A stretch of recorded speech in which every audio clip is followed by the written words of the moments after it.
Welcome to Mr. Sleepy Stories. Tonight, we'll speak softly about dogs, gentle companions who've walked beside us through time, protectors, dreamers, and quiet keepers of warmth. As the night settles in, we'll drift through the peaceful world they see, the instincts they carry, and the small, soothing wonders that make them who they are. If you enjoy what I do here, please like, subscribe, and share your experience with this video topic in the comments below. I love reading your stories and hearing how these calm facts help you unwind before sleep. When a litter of puppies enters the world, they don't see light or hear sound. Their eyes are sealed shut, their ears folded over, and the world around them is a blur of darkness and quiet. Yet somehow they still find their way to warmth, to comfort, and to the steady heartbeat of their mother. A newborn puppy's entire universe begins with touch and scent. It wiggles blindly across the nest, guided by the faint smell of milk and the gentle vibration of breath. Their tiny noses, still damp from birth, are already awake before their eyes ever open. To them, scent is vision. It paints invisible trails toward safety. It tells them who's nearby and where they belong. If you watch a mother dog with her newborns, you'll see something ancient playing out. A soft rhythm of life that's thousands of years old. She'll lick each one carefully, warming them, cleaning them, and spreading her scent so they can always find her.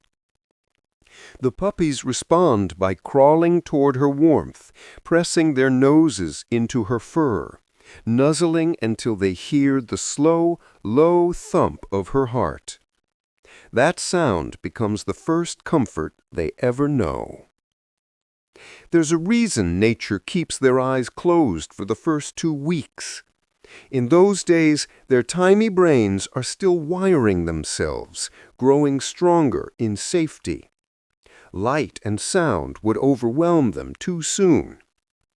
Instead, they experience the world through the gentlest senses first: warmth, pressure, and smell, the ones most tied to love and security. As they grow, their senses slowly bloom open. Around the 10th day, their eyelids flutter for the first time, revealing cloudy, uncertain vision. Soon after, their ears begin to hear. The world suddenly becomes bigger, full of muffled yips and rustling straw.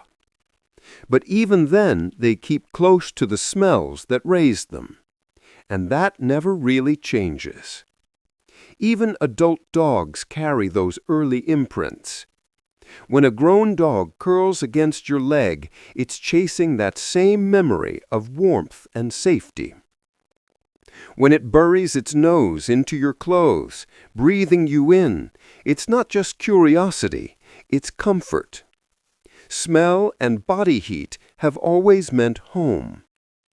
Scientists believe those first few weeks shape a dog's sense of trust forever.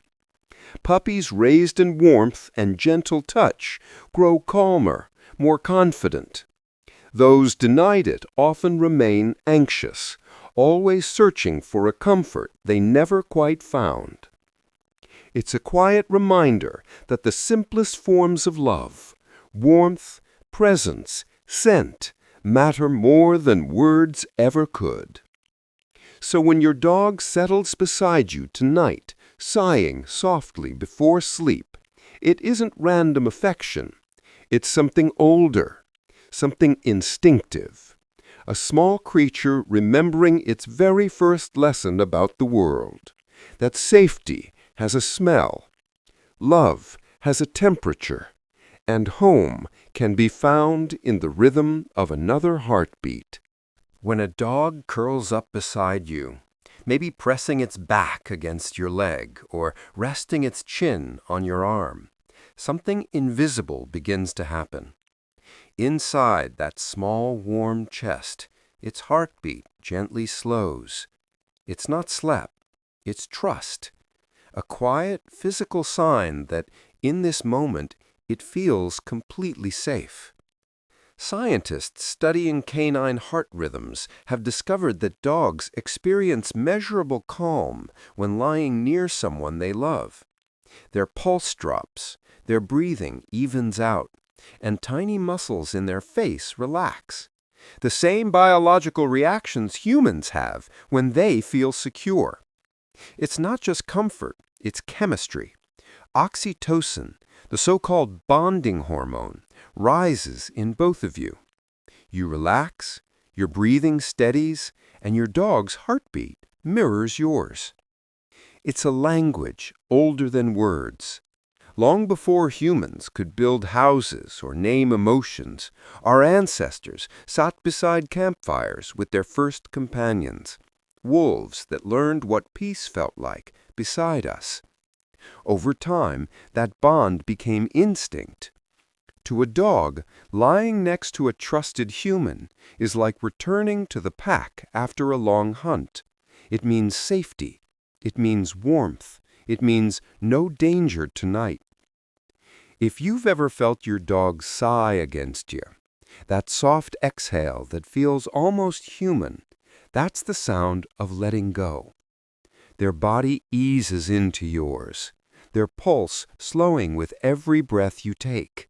In that moment, your dog is reading you. The rhythm of your chest, the rise and fall of your lungs, the stillness in your energy.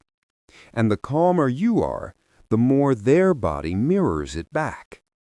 The effect isn't one-sided either. Studies show that our heart rate also decreases when we are close to our dogs.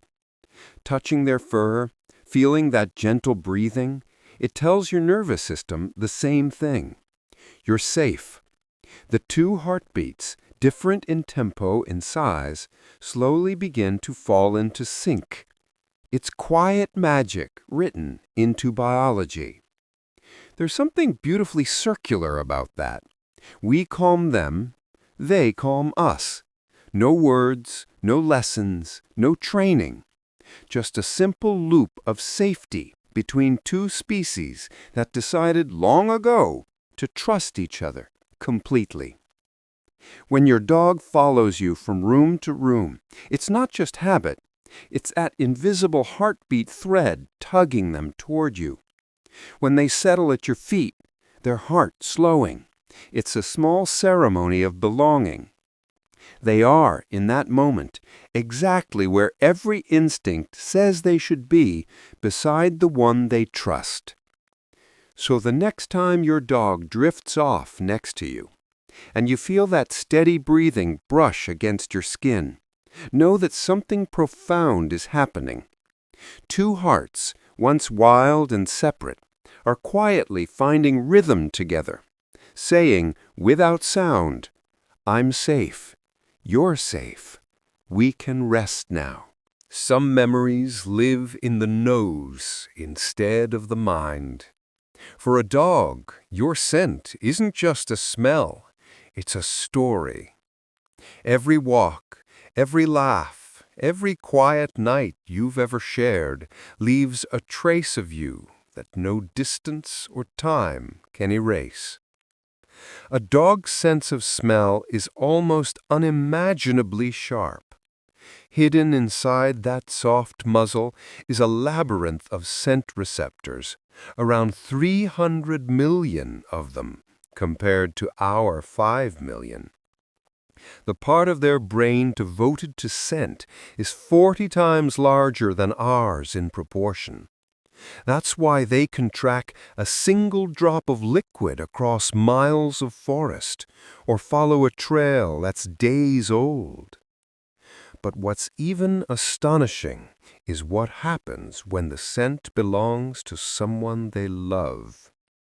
Scientists have found that when dogs catch a familiar human scent, even from an old shirt or a worn pillow. Their brain lights up in the same pleasure centers that react to affection and reward. It's not just recognition, it's joy. That smell is home. There are stories of dogs traveling across countries to reunite with their owners, guided by nothing more than the faintest thread of scent in the air. A stray gust carrying the smell of familiar soap, a trace of skin salt on a coat sleeve. For humans, that would be invisible. But for a dog, it's a beacon, glowing through miles of nothing. Even years later, the bond survives in scent. Dogs who meet their owners again after long separation don't hesitate or pause to remember. They simply know. Before the voice, before the face, the nose tells the heart, it's you. To them, your scent is more than chemistry. It's an emotional fingerprint. It holds your habits, your mood, even your health. They can smell if you've been sad or sick, or sweating from laughter. They can tell when you've been somewhere new, or when you've been around other dogs. Every detail adds to the scent story that defines who you are. And here's the gentle truth. Even when you're gone for hours, days, or years, that story stays alive inside them. The moment they catch it again, from a sweater pulled out of a drawer, from shoes left by the door, their body relaxes. Their tail gives that quiet, knowing wag. For them, it's as if you never truly left. So tonight, if your dog curls up on something that smells like you, it isn't random comfort. It's devotion written in invisible ink, a scent that whispers, "You're still here." And maybe that's the most loyal part of them, a heart that listens through the nose, remembering you not by sight or sound, but by the trace of who you are that lingers in the air. There's a certain poetry in the way a dog turns before sleep. A few slow spins, a quiet sigh, and then, there it is, a perfect circle of fur and breath. To most of us, it's simply adorable, but to the dog, it's something older, a shape learned long before there were pillows or soft blankets. Thousands of years ago, when dogs were still wild cousins of wolves, the night wasn't always kind. Temperatures dropped fast, winds crept through grass, and safety came from stillness. Curling into a ball wasn't just comfortable, it was survival. By tucking nose to tail, they sealed in their body heat, guarding their hearts and bellies from the cold and from unseen dangers. The tight spiral of fur and warmth became their natural armor against the world. Even today, that instinct hasn't disappeared. Inside every domesticated nap is a memory of wild nights under open skies. Your living room companion may be surrounded by comfort, yet some part of its mind still feels the pull of that ancient habit. Make yourself small. Keep the warmth in. Stay safe until morning. Scientists call it thermoregulation, the art of conserving heat by minimizing exposed surface area. But to watch it happen feels much gentler than science. It's like seeing time fold in on itself. The same motion that once protected the ancestors of wolves now makes your sleepy friend feel secure beside your couch. If you pay attention, you'll notice small variations in how dogs sleep. A dog that curls tightly might be cold, cautious, or simply seeking the feeling of being wrapped in its own comfort. When it sprawls out belly up, it's declaring total trust. The ancient alarm finally switched off. Both positions tell stories, just in different dialects of the same language. Sometimes older dogs circle several times before settling, pressing down invisible grass that isn't there anymore. It's muscle memory, passed down through generations who flatten tall meadows before resting. They're rehearsing the motions of ancestors they've never met. There's something deeply soothing about that, the idea that even in safety, creatures carry echoes of their wild beginnings. Every curl of the tail over the nose, every turn before sleep is a whisper from the past. This is how we made it through the night. So when your dog tucks itself into that neat little circle at the end of the day, know that it isn't just finding a comfortable spot. It's following a memory older than memory itself. In that small spiral of warmth lies the story of survival, family, and trust, all condensed into the quiet rhythm of breathing fur. And maybe that's why it feels so peaceful to watch. You're seeing not just rest, but the timeless choreography of comfort, a circle that began in the wild and now completes itself beside you. Somewhere in the middle of the night, a sleeping dog's paw twitches. Its nose gives a faint sniff, a tail stirs, maybe even a tiny bark slips out. It's not random. It's a story unfolding behind closed eyes, a dream. And if science is right, that dream just might have you in it. Researchers studying sleeping dogs found something extraordinary. When dogs drift into deep REM sleep, the same phase where humans dream, their brain activity begins to mirror ours almost perfectly. The waves that pulse through a dreaming dog's brain follow the same rhythms that accompany our most vivid memories and emotions. In those gentle pulses of electricity, the mind plays back the day. And what does a dog's day revolve around? You. The sound of your voice, the smell of your clothes, the feel of your footsteps coming closer. Dogs live through their senses, so their dreams are stitched together from familiar scents and sounds, a replay of joy, comfort, and belonging. If they ran with you, they may run again in their sleep. If you spoke softly to them, your voice might echo faintly in their dream world. Those tiny twitches, the paddling paws, the flicking tail, the quiet huffs of breath, are pieces of that dream spilling into reality. Maybe they're chasing a ball through some remembered park. Maybe they're lying beside you again, resting in that same safe warmth. Dogs don't separate memory and emotion the way humans do. For them, dreaming isn't escape, it's return. In a study at Harvard, scientists observed that a dog's REM cycles carry emotional charge, not just motion replay.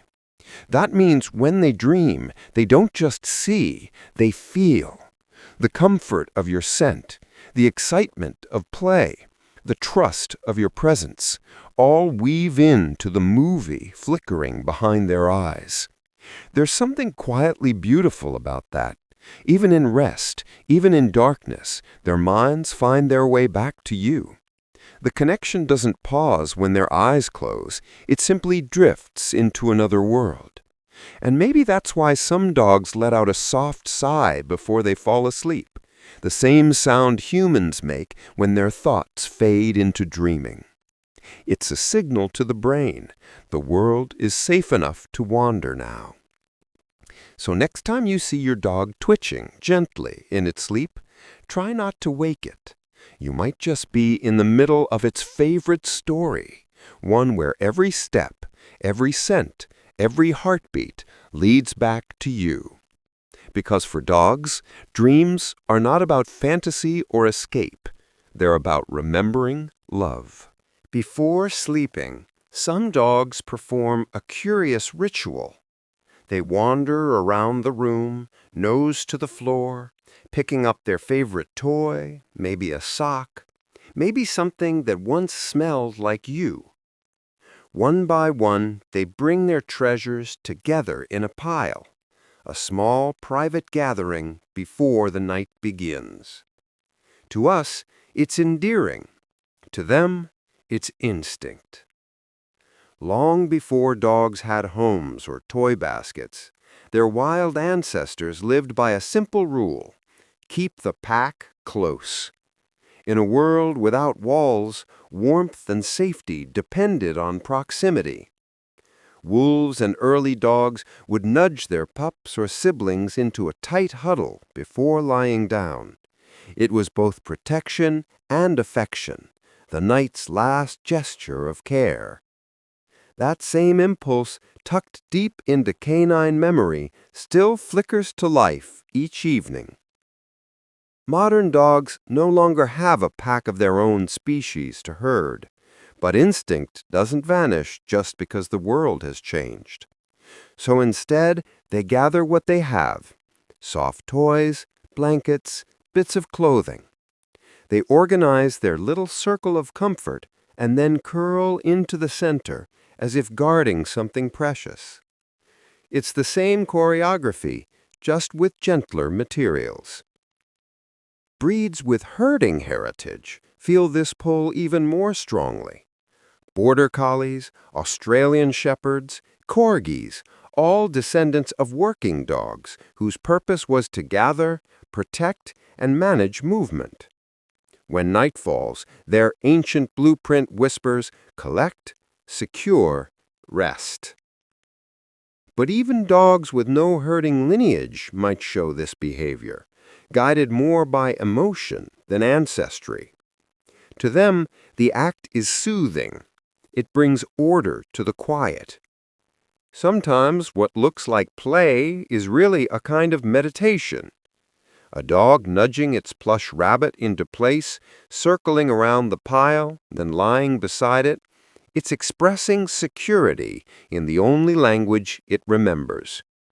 It's the canine version of tucking yourself under a blanket, making sure the lights are off, the doors are locked, and the world in its proper place.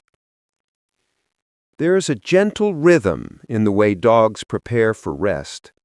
Each movement slows the heartbeat a little, settles the mind a little, until finally everything is where it should be. The toys, the scents, the warmth, all gathered like a miniature pack of belonging. If your dog does this before bed, know that it's not random or silly. It's history being played out in miniature. A link between wilderness and comfort. A quiet echo of nights long ago when only closeness meant safety. And as your dog finally curls up beside that small pile of treasures, eyes fluttering shut, it isn't guarding mere objects. It's guarding memories of pack, of warmth, of love, retold every evening through gentle, familiar ritual. So let them herd their toys. It's their bedtime story, written not in words, but in the language of care that's older than humanity itself. There's a moment every dog owner learns to love, that tiny, breathy sigh just before their companion drifts into sleep. It's quiet enough to miss if you're not listening to it, but once you notice it, you never forget it. A soft exhale, long and unhurried, like the sound of the world letting go. That's the puppy sigh. It isn't a sound of boredom or sadness. It's the opposite, a whisper of peace. Biologists call it a parasympathetic release. When a dog feels completely safe, its body switches from alert to rest mode. The heartbeat slows, muscles loosen, and breathing deepens. That gentle sigh is the last note in the body's lullaby, the physical proof that every instinct agrees we're safe here. In the wild, rest was dangerous. A wolf or early dog could never fully relax unless the pack surrounded it. Only when others stood guard could it release that long breath of trust. Today, that same ancient reflex survives in living rooms and on quiet bedsides. When your dog sighs beside you, it's expressing the same feeling its ancestors did when huddled inside a warm den, the pure relief of safety. Many dogs won't make that sound unless they're near someone they trust. You might notice it after you turn off the lights or when you settle on the couch for the night. They glance at you, circle once, lie down, and then that sigh. It's as if their body is telling you, "You're here, I can rest now." That single sound holds an entire language. It's the sound of a guard dog lowering its watch. It's the echo of instincts quieted by love. And it's one of the few moments where you can physically hear a living being's contentment. Some scientists even compare it to the way humans exhale before deep sleep or after a comforting embrace. It's not conscious.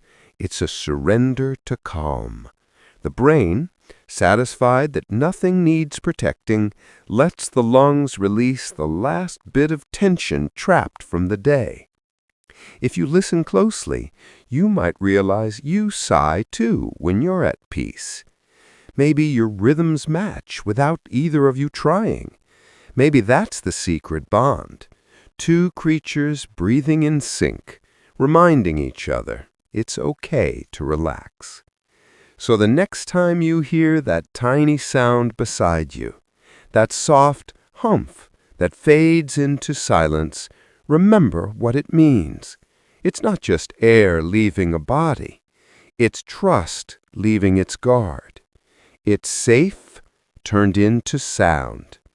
And as your dog's breathing evens out into sleep, the room feels a little softer.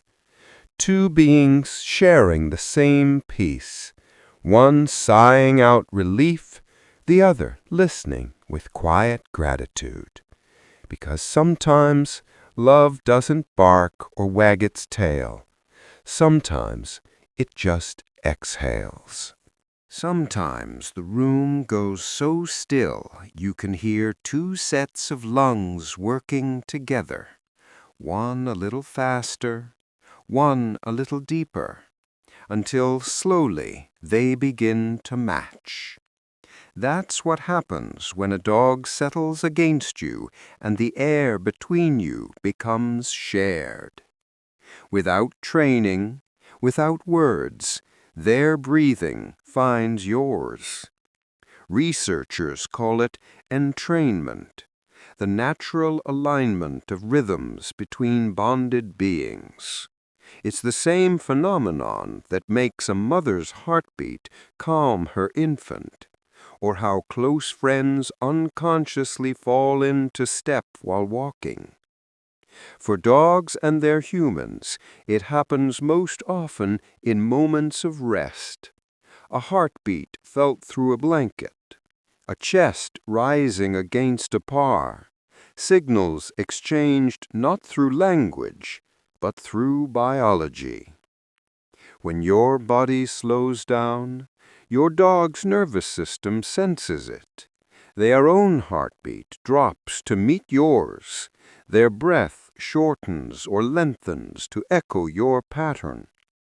Inside their chest, the rhythm adjusts. Inhale, exhale, pause, sinking to the one they trust. To them, that shared stillness means safety. To you, it means comfort you didn't know had a pulse. This connection didn't begin in living rooms. In the wild, early dogs slept pressed against packmates, reading safety through breath and heat. A calm rhythm meant all was well. A quickened pace meant danger. Over thousands of years, as dogs became companions, that instinct shifted from pack to person. Now your calm becomes their calm. Your rest tells them it's okay to sleep. Scientists measuring oxytocin, the bonding hormone, find it rises in both species during quiet contact. The result is a feedback loop of peace. Your touch slows their heart. Their presence slows yours. Two separate bodies, one shared rhythm. You can test it if you like. Next time your dog lies beside you, breathe a little slower. Don't speak. Don't move much. Just let the moment breathe for you both. Within a minute or two, you'll feel it. The gentle synchronization, the pause between breaths matching your own. It's as if the air has agreed to be kind to both of you at once. There's something timeless about that. In a world full of noise and hurry, two creatures have found the oldest form of connection, breathing together. No commands, no expectations, just the quiet acknowledgement of existence side by side. So tonight, as you lie there and your dog curls closer, notice the rhythm. Listen to the slow inhale, the shared exhale, the space between. That's not just breathing. That's trust turned into music. A duet only the heart can hear. For a dog, time doesn't tick. It fades. While you count hours and minutes, your dog measures absence in something invisible. The quiet unraveling of your scent. Every room you've walked through, every pillow you've touched, holds a trace of you. But as the air shifts and dust settles, that trace begins to thin. To a dog, that fading smell is the clock. Scientists once puzzled over how dogs could tell when their owners were coming home. Some dogs sit by the door every evening, long before footsteps or engines are heard. The answer wasn't magic. It was chemistry. When you leave in the morning, your scent lingers heavily in the house. As the day passes, it disperses, molecule by molecule, softening, stretching thinner across the air. Your dog senses those changes with astonishing precision, and somewhere deep in its mind, a signal forms. It's been a while now. A dog's nose is a time machine built from scent. They don't remember by numbers, but by aroma, fresh, fading, or gone. They can tell how long food has sat out, how old a trail is, or how many hours have passed since you left, all from the changing texture of smell. It's a sense of time written in air rather than on a clock face. And the emotional side of this is quietly beautiful. To a dog, missing you isn't abstract, it's literal. Your scent doesn't vanish all at once. It drifts away slowly, like a candle's smoke fading from a room. As that scent weakens, it feels to them as though you're walking further and further away, even if you're just at work. The moment the scent is almost gone, their waiting begins in earnest. But here's the part that feels like poetry. When you return, and that door opens, you bring the missing piece of the world back with you. Your smell rushes in again, fresh, strong, alive, and every nerve in their nose lights up in recognition. It's not just joy, it's relief. The air makes sense again. In one experiment, scientists let dogs smell the air samples from their owner's home after different amounts of time. Dogs reacted most strongly when the scent was older, proof that they could feel the passage of time through smell decay. For them, long day and short nap are both written in scent, not in seconds. So tonight, as your dog curls beside something that smells like you, a sweater, a blanket, maybe the space you always sit, remember what it means. That scent is their anchor, their sun and moon, their measure of how long the world has been without you. To love a dog is to live in their version of time, one where absence has a fragrance, and every return smells like forever. There's a certain stillness that comes with an aging dog. The puppy that once bounced through every doorway now curls up sooner, sighs deeper, and spends long hours in peaceful silence. Some people call it slowing down, but in truth, it's healing. A quiet kind of work the body does while it sleeps. As dogs grow older, time begins to leave its gentle marks. Worn joints, tired muscles, and tiny aches that once would have gone unnoticed. Every jump, every sprint, every joyful stretch across the years adds up. And just like us, dogs need rest to restore what life slowly wears away. During deep sleep, their bodies switch into repair mode. Inside that stillness, cells begin to mend. Inflammation eases, and the slow rhythm of breathing helps move oxygen to tissues that need it most.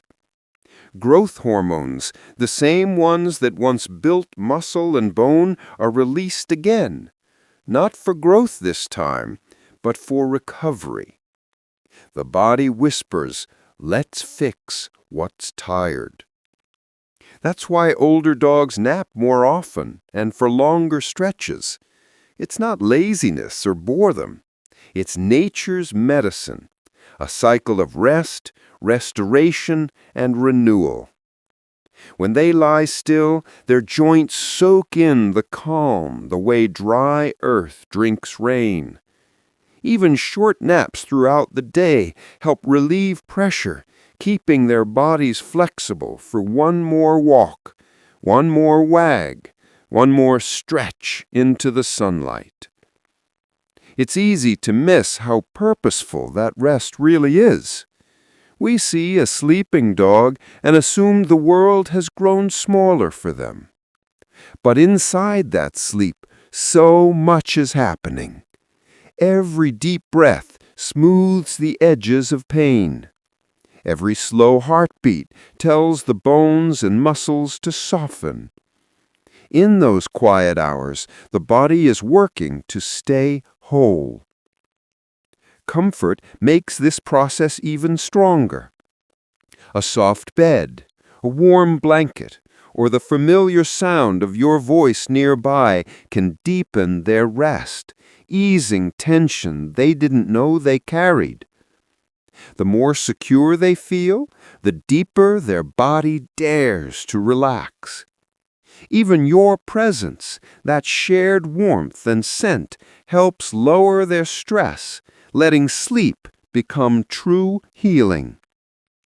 And maybe that's what wisdom looks like in dogs, knowing when to run and when to rest, when to chase joy and when to curl up and let the world mend itself around you. They don't feel guilt for slowing down. They don't resist the need for stillness. They simply listen to what their body asks for, something we humans often forget to do. So if your older dog sleeps more these days, let it. Each nap is a quiet act of care, a small miracle of repair unfolding beneath fur and breath. They aren't fading, they're renewing, one dream at a time. And when they wake, stretching gently before finding your eyes, they carry with them all the peace that only true rest can give. Watch a Labrador step into a lake, and you'll see something ancient awaken. The first splash is playful, the second sure, and by the third they're gliding, not just swimming, but returning to a memory written in their paws.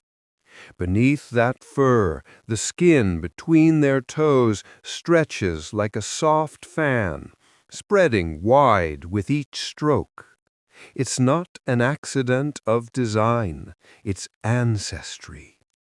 Long before they became family companions, dogs like Labradors, Newfoundlands, and Portuguese water dogs were workers of the sea. They hauled fishing nets through cold Atlantic waters, carried messages between boats, and even leapt into the surf to save drowning sailors. To do that kind of work, they needed power, but also grace. Their webbed feet became the perfect tool, catching water the way wings catch air. With each push, those subtle membranes gave them the strength to glide rather than thrash, to move like creatures half of land and half of sea. Even today, you can see traces of that heritage. When a Labrador bounds through puddles, or a Newfoundland trots confidently into the waves, those thin webs quietly unfold, guiding each motion with smooth precision. Nature built them for this, for work that required loyalty, courage, and calm. The advantage doesn't end in water. Webbing also helps these breeds cross snow, sand, and mud without sinking. It acts like natural snowshoes, distributing weight so every step stays steady. It's a quiet kind of genius, evolution sculpting beauty from necessity. And yet, there's something poetic about how these dogs carry the past in such a small, unnoticed detail. Most people never see those webs unless the paw is lifted gently into the light. But inside that simple shape lives a story of storms, boats, and human partnership stretching back centuries. When a Newfoundland paddles through icy surf, it's performing a ritual its ancestors practiced every day, not just swimming, but working with the water. Even the rhythm of their movements feels meditative. In and out, push and pull, ripples spreading wider until the lake mirrors the sky. When they swim beside you, there's no rush, only quiet confidence. It's as if the water recognizes them. So the next time your dog wades into a pond or leaves wet footprints on the shore, take a moment to look closely. See how the toes spread, how the surface parts easily beneath them. That's not just anatomy, it's memory. The ocean may be far away, but a piece of it still lives in their feet. And as they shake off the droplets, tail wagging, eyes bright, they're not just drying off, they're carrying the spirit of water back to land, calm, strong, and endlessly loyal. Touch a dog's nose, and you'll feel something cool and damp, like dew before sunrise. That little bit of moisture isn't random. It's part of what makes their world so much richer than ours. Where we see shapes and colors, dogs smell stories. And every one of those stories begins on the surface of that wet, glistening nose. A dog's nose is one of nature's quiet masterpieces. That thin layer of moisture on its surface has a purpose. It captures the invisible particles drifting through the air. Each molecule of scent clings to the dampness like dust on morning grass. Then, with each soft inhale, those particles are drawn inside, where millions of receptors wait to read them like letters in a secret language. Humans have about 5 million scent receptors. Dogs can have over 300 million. Their entire nasal system is designed to collect, separate, and analyze smell with precision that almost defies imagination. The outer layer doesn't just hold scent, it enhances it, dissolving faint traces so they can be detected even hours or days later. A single breath for them holds more information than a photograph does for us. Even the way dogs breathe is engineered for scent. When they sniff, the air enters and exits through separate paths, one for taking in new smells, one for exhaling. This clever design keeps fresh scent particles swirling through their nose without interruption. And when the outer layer dries, they simply lick their noses to restore that perfect damp surface. Every lick resets the instrument, making sure no detail of the world goes unnoticed. That's why a dog knows who's been at the door before you do. It's why they can find a lost toy buried in the grass, or sense a familiar person approaching long before they appear. The world for them is written not in sights or sounds, but in layers of invisible perfume. Earth, wind, skin, and time. There's poetry in how this tiny bit of moisture connects them to everything around them. When a dog raises its head and sniffs the air, it's not just curiosity, it's awareness. It's communication with the unseen. They can smell the rain before it falls, the footsteps of someone familiar, even the faint sweetness of flowers opening somewhere nearby. So the next time your dog presses that cold, wet nose against your hand, think of what it means. That little touch is more than affection, it's connection. It's the same tool that lets them navigate their entire world, offered to you in greeting. Their nose doesn't just smell life, it listens to it. Each breath, each damp sniff is the soundless way they understand the world and remind you that in their quiet way they sense every trace of love carried through the air. If you look closely enough, a dog's nose is a tiny universe. Every ridge, bump, and swirl tells a story. It glistens when they breathe, cools as they sniff, and leaves behind faint prints on windows and hands.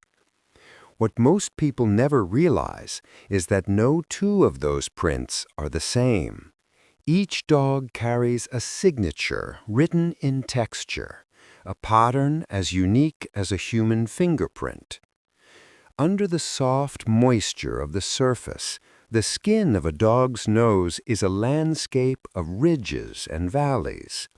These intricate lines form before the puppy is even born, shaped by subtle changes in skin growth and pressure inside the womb. Just like fingerprints in people, the process is random, guided by chance as much as by genes. The result is something nature never repeats. Even two dogs from the same litter, almost identical in every other way, will have completely different nose prints. For scientists and breeders, this individuality isn't just poetic, it's practical. Some kennel clubs have used nose prints to identify dogs, pressing the moist surface gently onto a piece of paper and revealing the delicate maze beneath. It's more accurate than a tag, safer than a collar. In that swirl of dark patterns lies proof of identity, silent, natural, and permanent.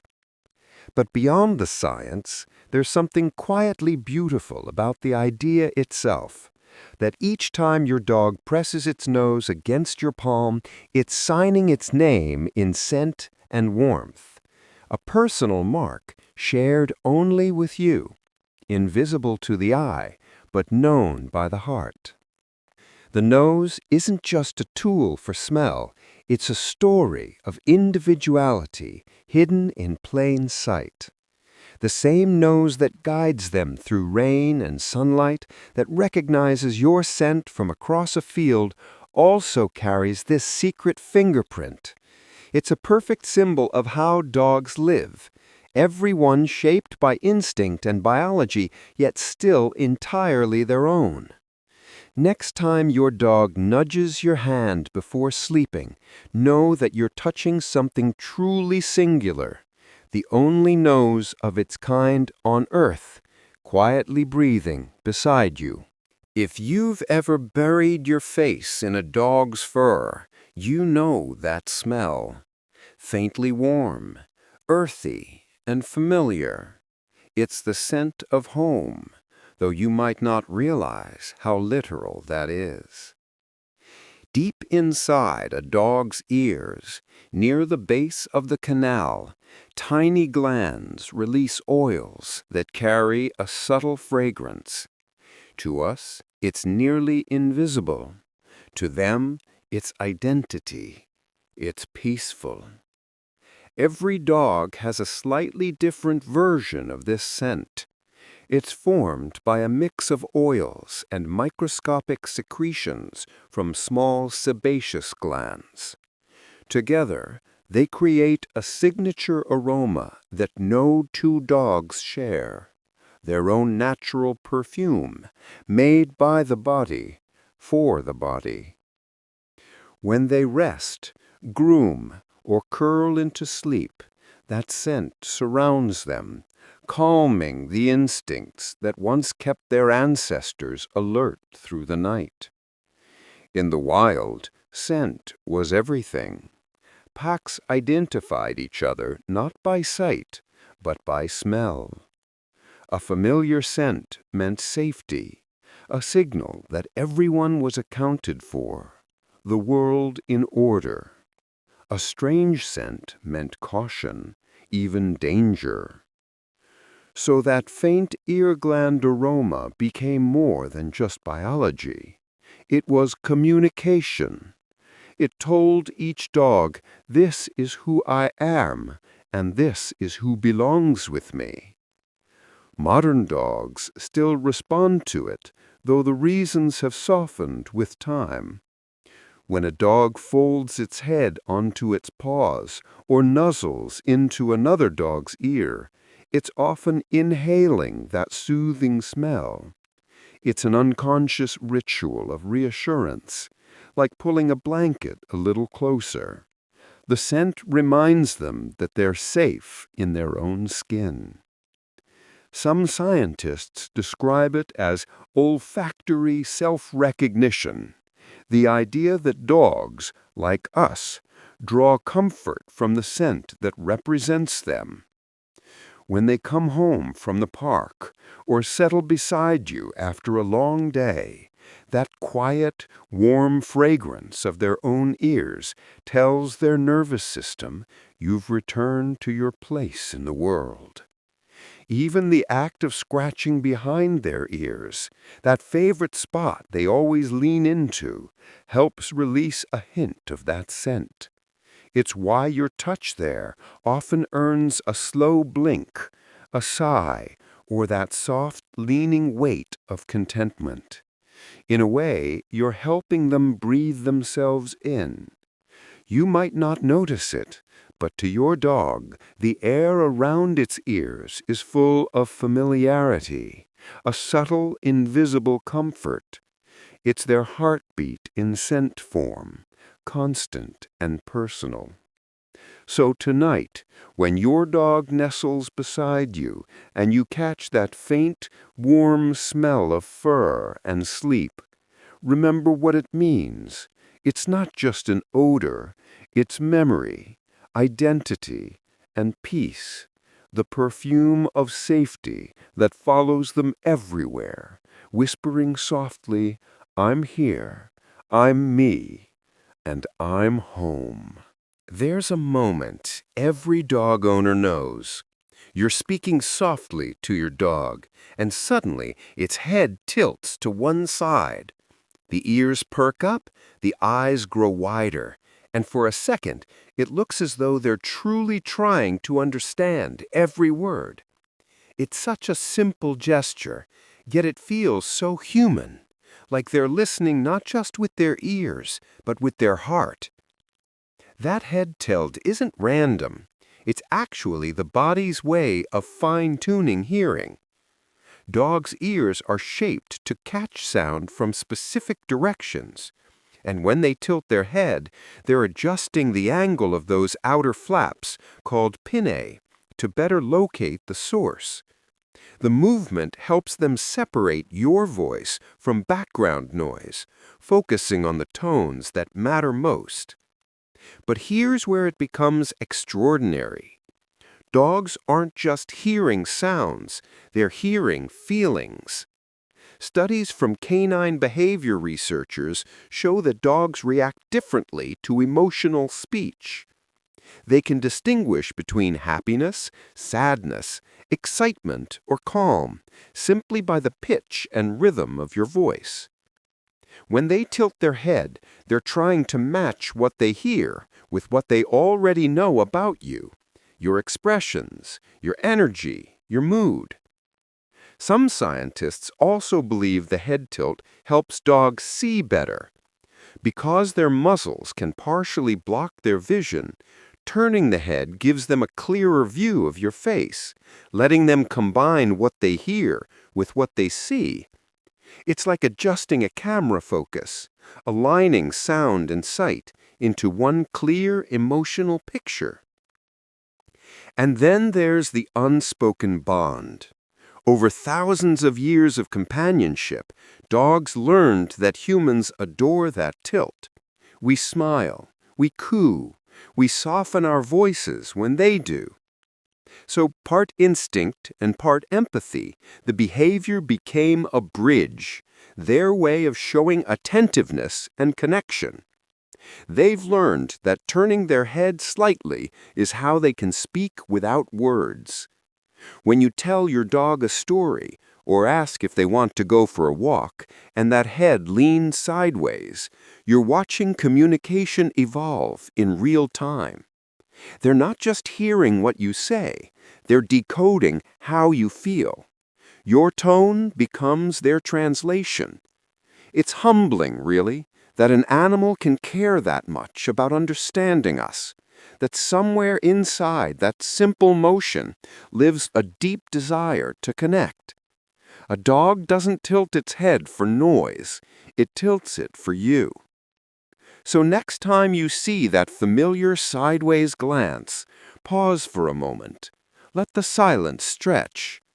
Know that you're being listened to in a way words could never earn, with instinct, patience, and trust. Because in that gentle tilt lies something ancient and tender. A creature who has learned not just to hear the sound of your voice, but to listen for the music of your heart. A dog doesn't need words to know when your heart is heavy. Long before you sigh or wipe your eyes, before you even realize you're sad, they already know. They lift their head, sniff the air, and something in them shifts, a quiet alertness, a soft concern. They can smell your sorrow, literally. Every emotion changes the chemistry of your body. When you're happy, your hormones flood your bloodstream differently than when you're scared or calm. Sadness, in particular, alters the balance of stress chemicals like cortisol. Those changes subtly affect your sweat and even your skin's natural scent, invisible to us, but not to a dog. With over 300 million scent receptors, a dog's nose can read the air the way we read faces. It deciphers layers of information we could never imagine. They can tell the difference between laughter and tears, not because of tone or posture, but because sadness has a scent. Scientists have tested this by collecting samples of human sweat produced during fear, joy, or sadness. When dogs were introduced to each one, their behavior changed. Around sad scents, they moved slower, approached gently, and displayed calming signals, a lowered head, soft eyes, or quiet closeness. It wasn't training, it was empathy in motion. Over thousands of years beside us, dogs have learned to translate these signals into action. They approach when we're low, lean in when we're lonely, stay near when silence feels too loud. For them, comfort is instinct. They don't analyze or ask why. They simply know. When your dog rests its chin on your lap after a long day, it isn't guessing that you're upset. It's responding to the invisible map your body is giving off, the faint change in smell that says, "I'm not okay today."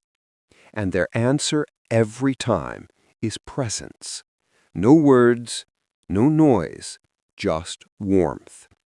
That's part of why the human-dog bond runs deeper than language. To them, love isn't about phrases or gestures. It's chemical, literal, carried through every breath you take.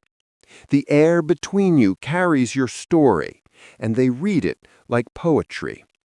And maybe that's why dogs can calm us in ways even people can't. When they sense sadness, their steady breathing slows ours. Their warmth steadies our nerves. They remind us, without saying a thing, that someone still understands. So the next time your dog curls closer when you're quiet, know what's really happening. They aren't just keeping you company. They're reading your heart through scent and answering in the only language they need. Because to them, sadness isn't weakness. It's simply something that needs warmth. And in their world, love has always been something you can smell. When the lights go out, your dog doesn't panic. While our human eyes strain against the dark, theirs adjust to a different kind of vision, one that doesn't depend on sight at all. In the still air of night, they see through touch, through movement, through whispers of air that only their whiskers can hear. Those whiskers, called vibrissae, aren't ordinary hairs. Each one is rooted deep into the skin, surrounded by a rich cluster of nerves and blood vessels. Together, they act like tiny radar antennas, picking up even the faintest changes in air pressure. When air currents move, bouncing off walls, furniture, or your feet, the whiskers bend ever so slightly. That movement sends signals straight to the brain, creating a quiet mental map of the space around them. It's an ancient skill, born from nights in the wild. Long before streetlights and sofas, dogs' ancestors had to hunt, move, and survive in near darkness. Sight could fail, sound could deceive, but air always told the truth. The shape of a cave, the presence of prey, the closeness of another creature, all revealed by how the air shifted across the tips of those whiskers. Even now, your dog still uses that hidden sense. when it walks carefully through a dim hallway or hesitates before turning a corner, its whiskers are painting a picture in silence. They tell it how close the wall is, whether a table leg is near, even how wide the doorway might be. It's a kind of touch that doesn't require contact, a soft perception of space. Scientists say whiskers give dogs almost a sixth sense of their surroundings. They're so sensitive they can detect air movement as subtle as a few millimeters per second. That's why a dog can chase a ball at dusk without tripping, or turn its head just before you reach out to pet it. They're reading the invisible, the gentle breeze that your motion leaves behind. And perhaps that's why they seem so calm in the dark. For dogs, darkness isn't blindness, it's quiet information. They don't fear what they can't see, they simply switch senses. Where our world ends in shadow, theirs continues in motion. If you watch your dog at night, you'll sometimes see its whiskers twitch, tiny movements that look like dreaming. But even while awake, those whiskers are always awake too, listening for the smallest hint of change. There's something peaceful about that. The idea that even in darkness, life has its own way of finding light. Dogs remind us that not every kind of seeing happens with eyes. Some kinds happen through trust, patience, and the air itself. So when your dog moves confidently through a dark room, know what's really guiding it. Not sight, not sound, but the hush between them, the soft rhythm of whiskers reading the air, one breath at a time. There's a kind of magic in quiet moments. When the room is still, the world slows down, and you let out a long sigh without even thinking. And if you listen closely, sometimes your dog will sigh too. Not right away, not perfectly timed, but close enough to feel like an echo. A soft breath following yours, as if to say, I know that feeling. Dogs are natural mirrors of our emotions. They study our movements, our tone, our breathing, the subtle rhythms that reveal how we're doing long before we say a word. When we sigh, it's often our body's way of releasing something invisible, stress, weariness, or quiet relief. To a dog, that sound is familiar. They've heard it 100 times in 100 moods, and somehow their body responds in kind. Scientists believe this gentle mimicry is tied to something called emotional synchronization. Just like how friends might start walking in step, or partners might breathe in sync while sleeping, dogs subconsciously adjust their own patterns to match ours. They don't plan it. It's instinct, empathy, written into their muscles and breath. Inside their brain, mirror neurons fire when they observe human behavior, neurons that help them feel what we feel. So when you exhale slowly, releasing the day, your dog's body reads that rhythm and follows. The sigh they give isn't boredom, it's empathy in its purest form, soundless understanding. It's easy to miss how profound that is. Out of every species on Earth, dogs alone have evolved to attune so closely to us that even our exhalations become shared.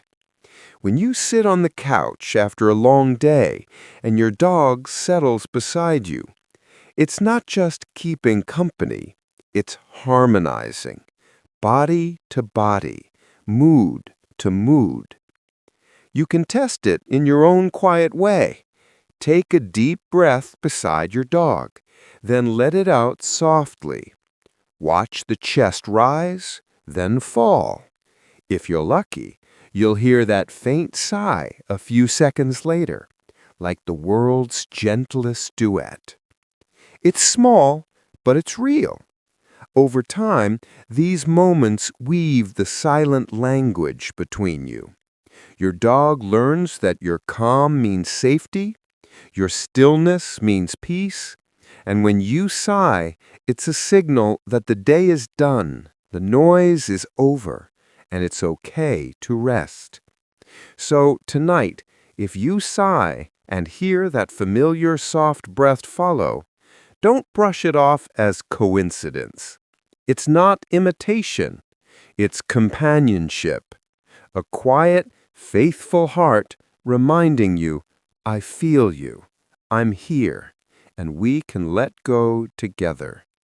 Because sometimes love doesn't bark or wag. Sometimes it simply sighs back. In the middle of a busy city, cars rush by, lights flicker red and green, and somewhere on the corner, a dog waits. Not on a leash, not commanded by anyone, just watching.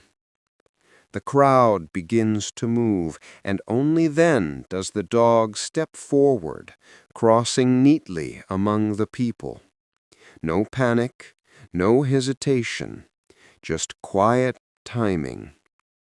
Across the world, from Moscow to Istanbul to Tokyo, researchers have documented this remarkable behavior. Street dogs living entirely without owners have learned the unwritten rules of human life. They know how to cross roads safely. They wait for traffic lights, move with pedestrians, and even avoid jaywalking. It's not luck, it's learning.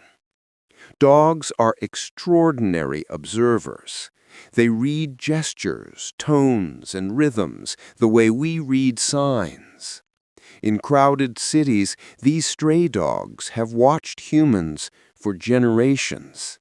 They've seen what happens when people step into the street too early, and what happens when they wait. Over time, they've understood. The light changes, the cars stop, the humans move. That's the rhythm of safety. In Moscow, scientists filmed street dogs timing their crossings almost perfectly with pedestrian signals. In Istanbul, others noticed dogs waiting beside strangers as if joining a pack just long enough to travel safely across the road. They don't understand the color of the lights. They understand patterns, the cues that tell them when the world allows motion. It's more than intelligence, it's coexistence. These animals have adapted not through force, but through observation. In the chaos of human cities, they've chosen understanding over fear. They trust in our routines, blending quietly into the rhythm of our days. There's something poetic about that. A creature once wild, now navigating civilization with grace and calm. They aren't guided by rules or leashes, but by patience. They wait, they watch, and they cross only when it feels right. In their silence, there's wisdom, the kind that listens before acting. If you ever walk a city street late at night and notice a dog lingering by the curb, watch carefully. You'll see the awareness in its eyes, the stillness before movement. When you step forward, it might step too, not because you lead it, but because it trusts in your understanding of the world you share. That trust is fragile and beautiful. It shows how deeply dogs have learned to live among us, not as intruders, but as neighbors.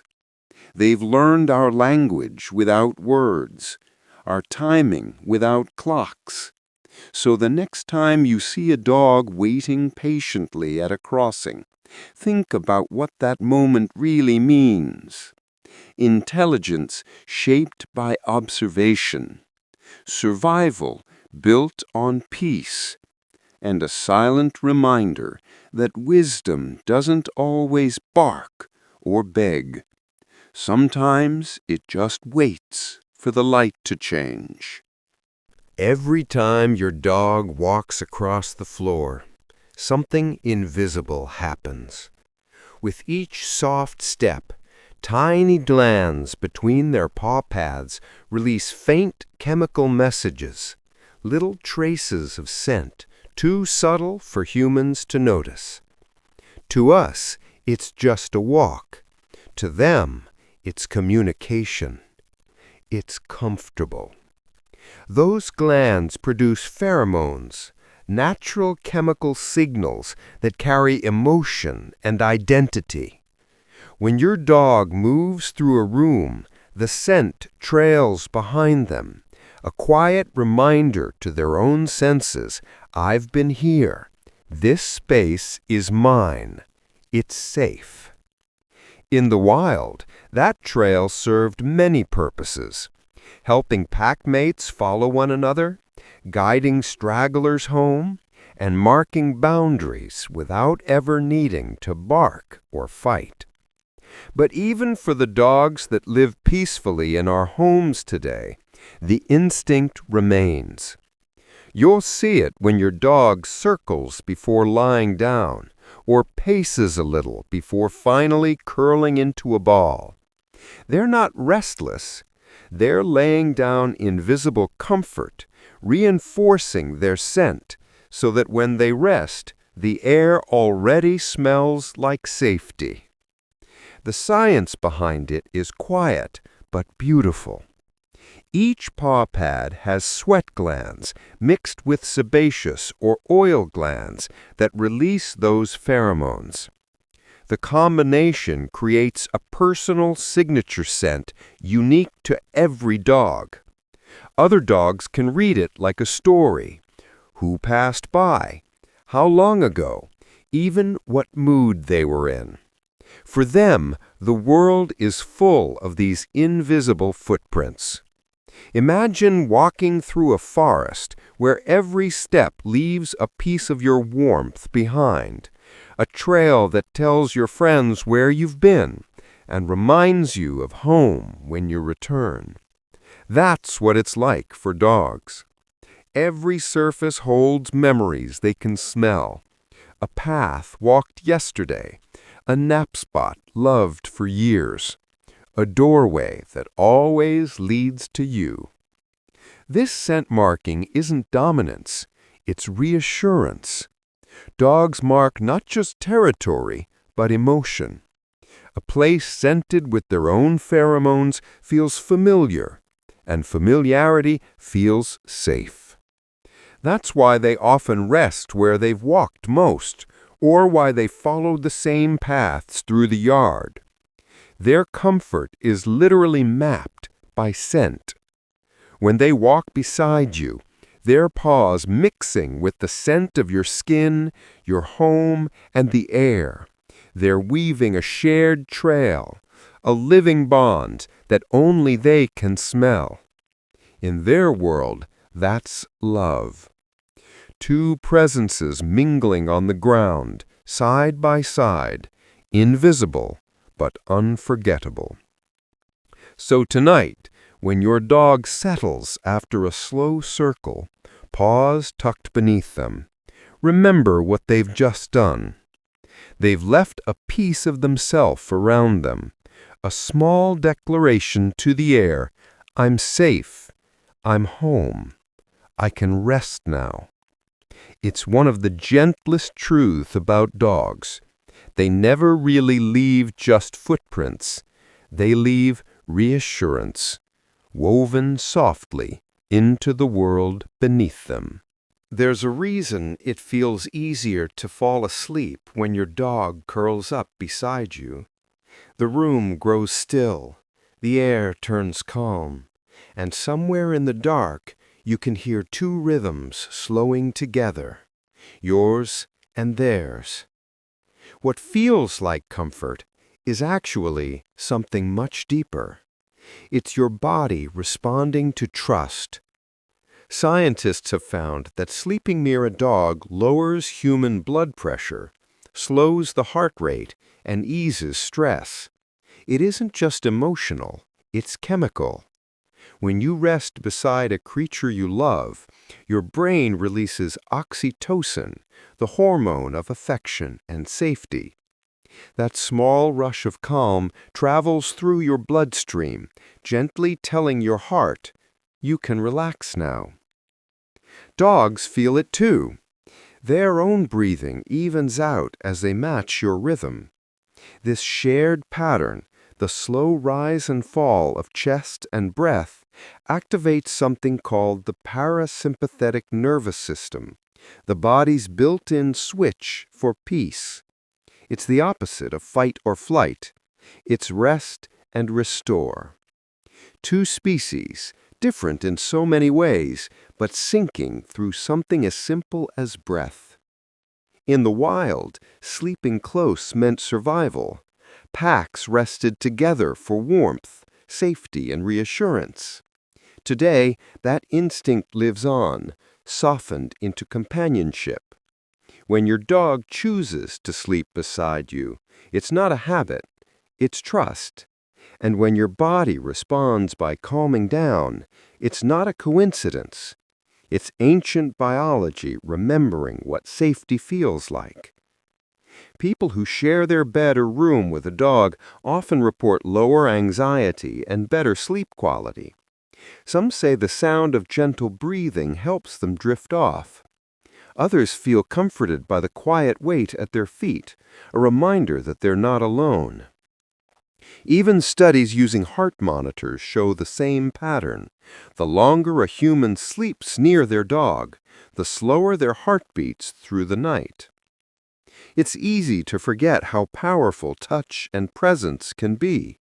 In a world full of alarms and bright screens, a dog brings the oldest kind of calm, wordless and steady. No technology, no effort, just the soft hum of companionship. You can test it yourself. Lie down beside your dog, breathe deeply, and match your pace to theirs. Feel the warmth under your hand, the rhythm of life that's been by your side through countless nights. Slowly, your pulse will begin to follow theirs. It's strange and beautiful that two hearts, so different in shape and size, can learn the same language of peace. Maybe that's what love really is, bodies teaching each other how to rest. So tonight, as you drift toward sleep and hear that faint sigh from the foot of the bed, remember, your dog isn't just keeping you company. They're helping your heart find its quiet. Two beings, one rhythm, a shared lullaby written in breath. Long before thunder rolls across the sky, your dog already knows it's coming. While the world still feels calm, they may lift their head, twitch an ear, or glance toward the window, listening to something you can't hear yet. For them, the storm has already begun, carried on vibrations too low and faint for us to notice. A dog's hearing is extraordinary. Where human ears catch sounds between 20 and 20,000 hertz, a dog's range stretches far wider, from deep, ground-shaking rumbles to sharp, high-pitched frequencies that vanish into air. Thunder doesn't start loud. It starts as a whisper in the distance, a low-frequency wave rolling through the ground and sky. Long before the first flash, those vibrations reach your dog's ears, humming through the floorboards like a quiet warning. They don't just hear it, they feel it. Tiny muscles inside the ear adjust to catch faint tremors, while sensitive nerves in their paws pick up the subtle shift of air pressure and static. The scent of ozone, that crisp, metallic smell that arrives before rain, adds another clue. Together, these sensations tell a story. Something powerful is on its way. In the wild, this awareness meant survival. Wolves and early dogs learned to read nature's signals, retreating to caves or dens long before storms broke. It wasn't fear, it was intuition, the body's way of listening to the earth. Even today, that instinct remains. When your dog paces before thunder, hides beneath a blanket, or presses close to you, they're not just reacting to sound, they're responding to ancient memory. Researchers studying canine behavior found that dogs show signs of stress up to 30 minutes before a storm reaches their area. Elevated heart rates, restlessness, and even panting can appear while the sky is still clear. They're feeling the world change on a frequency we've forgotten how to hear.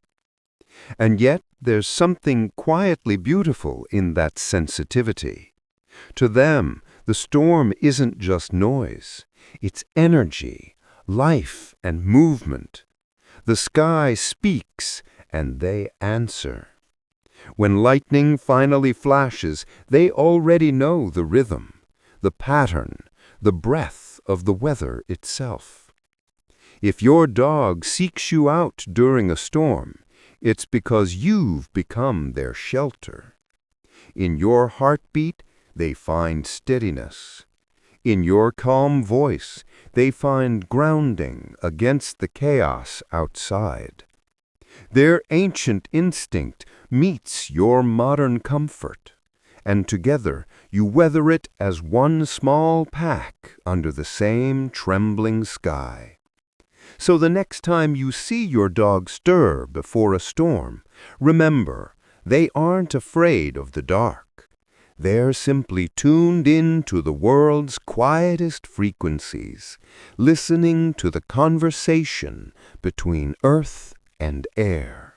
In the quiet of night, when your dog's breathing turns slow and steady, something beautiful begins to happen. A paw twitches. The tail flicks once, maybe twice. A faint sound escapes, half bark, half sigh.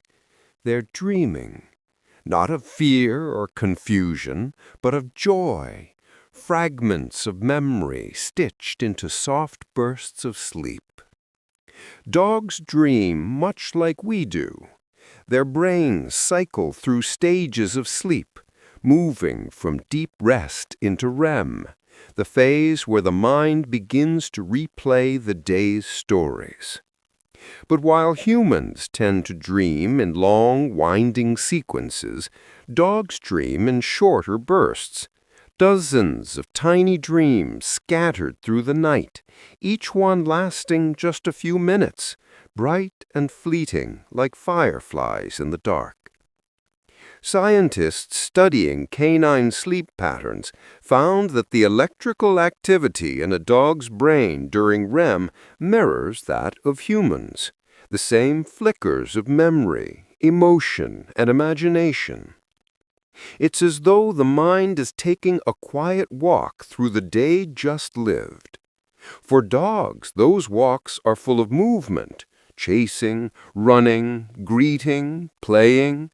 Their dreams echo the happiest parts of their waking hours. A puppy, fresh from discovery, dreams the most. Their brains are still busy learning the world. Every smell, every sound, every kind touch. When they sleep, their minds organize it all, practicing again and again the things that brought them joy. That's why young dogs twitch more. They're reliving wonder, one paw at a time. Older dogs dream differently. Their sleep comes slower, their bodies stiller, but their minds remain tender.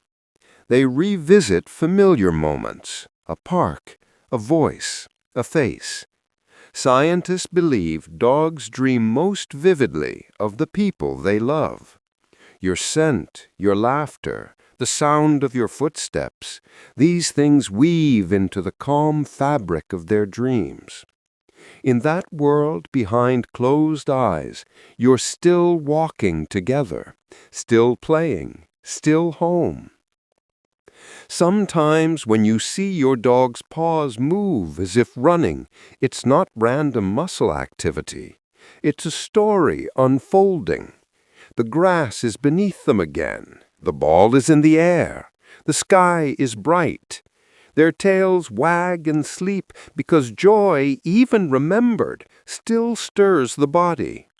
There's something deeply peaceful in knowing that their dreams are gentle ones, not of worry, but of love. The life you share doesn't end when the day does. It continues behind those slow, fluttering eyelids, safe and familiar. So when you see your dog twitch and sigh softly in the dark, smile. Somewhere in their dream, you exist exactly as they remembered you. Warm, kind, constant. In their world of short, bright dreams, happiness never fades. It just rests, waiting for morning. When you leave the house, your dog doesn't just miss you, it misses your scent. That invisible warmth you leave behind in the air, the quiet trail woven into fabric and floor. To us, it's nothing. To them, it's everything. A dog's world is built from smell. Every person, every place, every moment carries a scent story, and yours is their favorite one. It's the perfume of belonging, a mix of skin, soap, and 1,000 tiny traces of your life. When you're gone, that scent becomes their comfort. Scientists have tested this with simple experiments. Dogs left alone in rooms with 3 items, a stranger's clothing, a neutral cloth, and one of their owner's worn shirts, always chose the one that smelled like home. Heart monitors showed slower beats, cortisol levels dropped, and restless pacing eased. The familiar scent quieted their nerves better than any command ever could. To a dog, your scent is a presence that doesn't fade when you walk out the door. They can follow it like a memory. On your couch, in your sheets, in the shirt you left draped over a chair, your dog can still find you. It's why they curl up where you last sat, or nuzzle the sleeve you left draped over a chair. That smell tells them the world is still okay. You still exist somewhere nearby.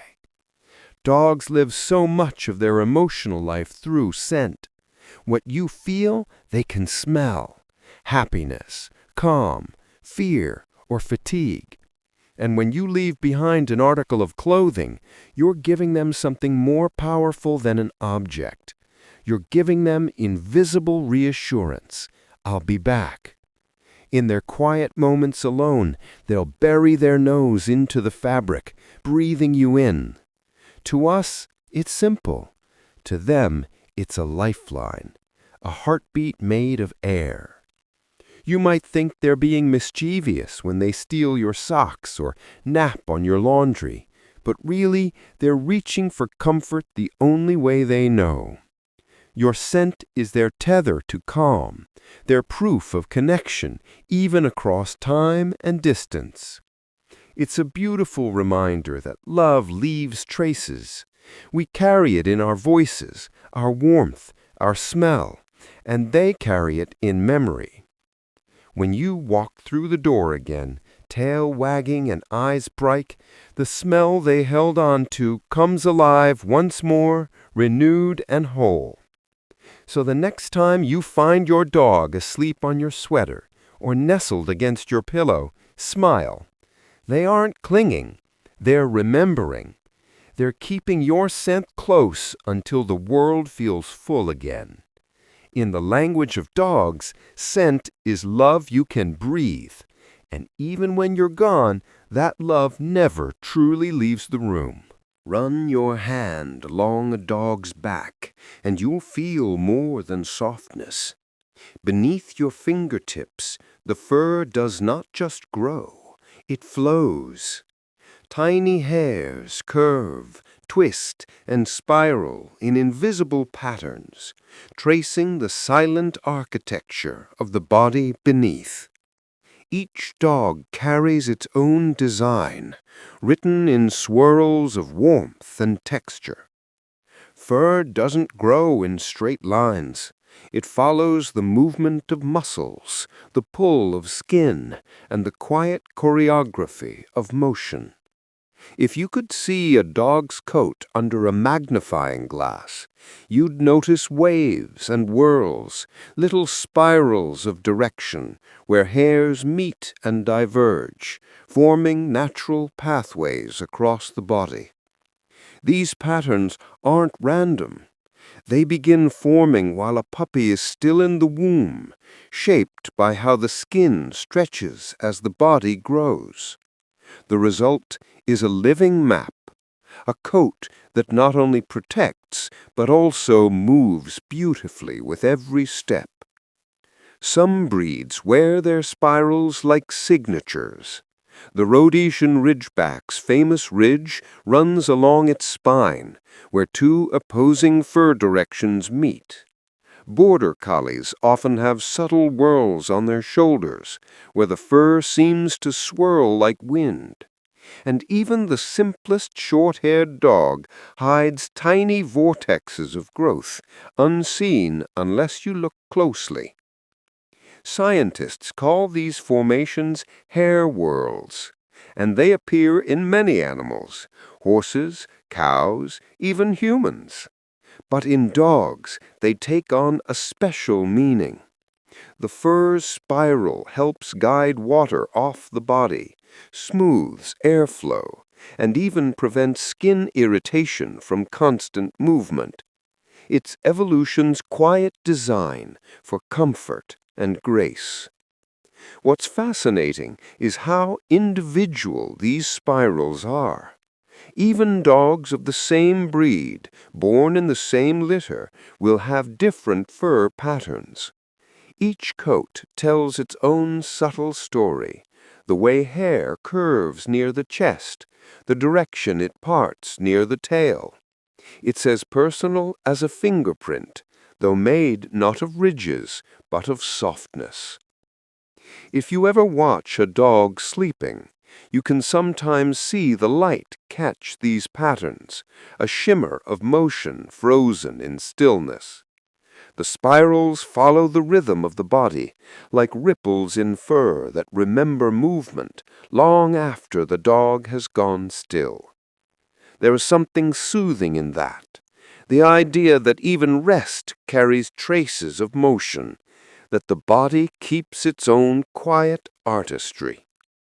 When your dog presses against you, their fur spiraling beneath your hand, you're touching nature's quiet geometry.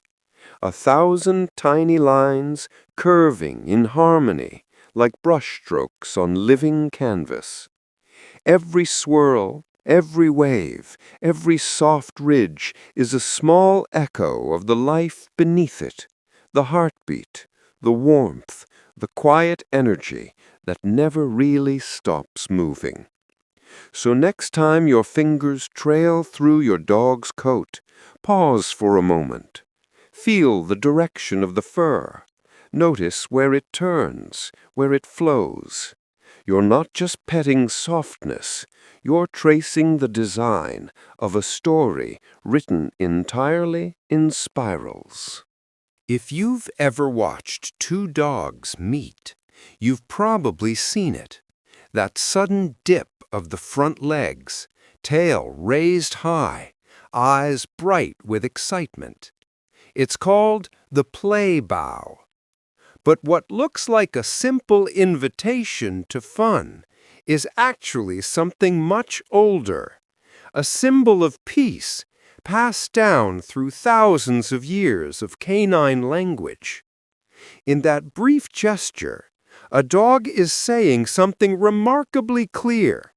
I mean no harm.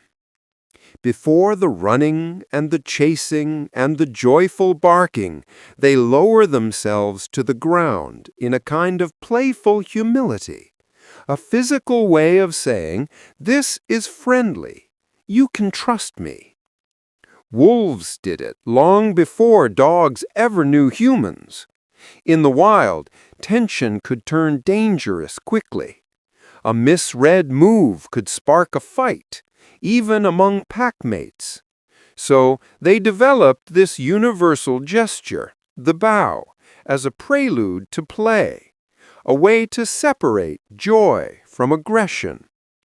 When one wolf lowered its front, the other knew what follows isn't battle, but bonding. Over time, that ritual softened into what we see today. Domestic dogs still use the same body language with each other and with us. When your dog bows before you, front low, rump wiggling, eyes waiting, they're not just asking for a game.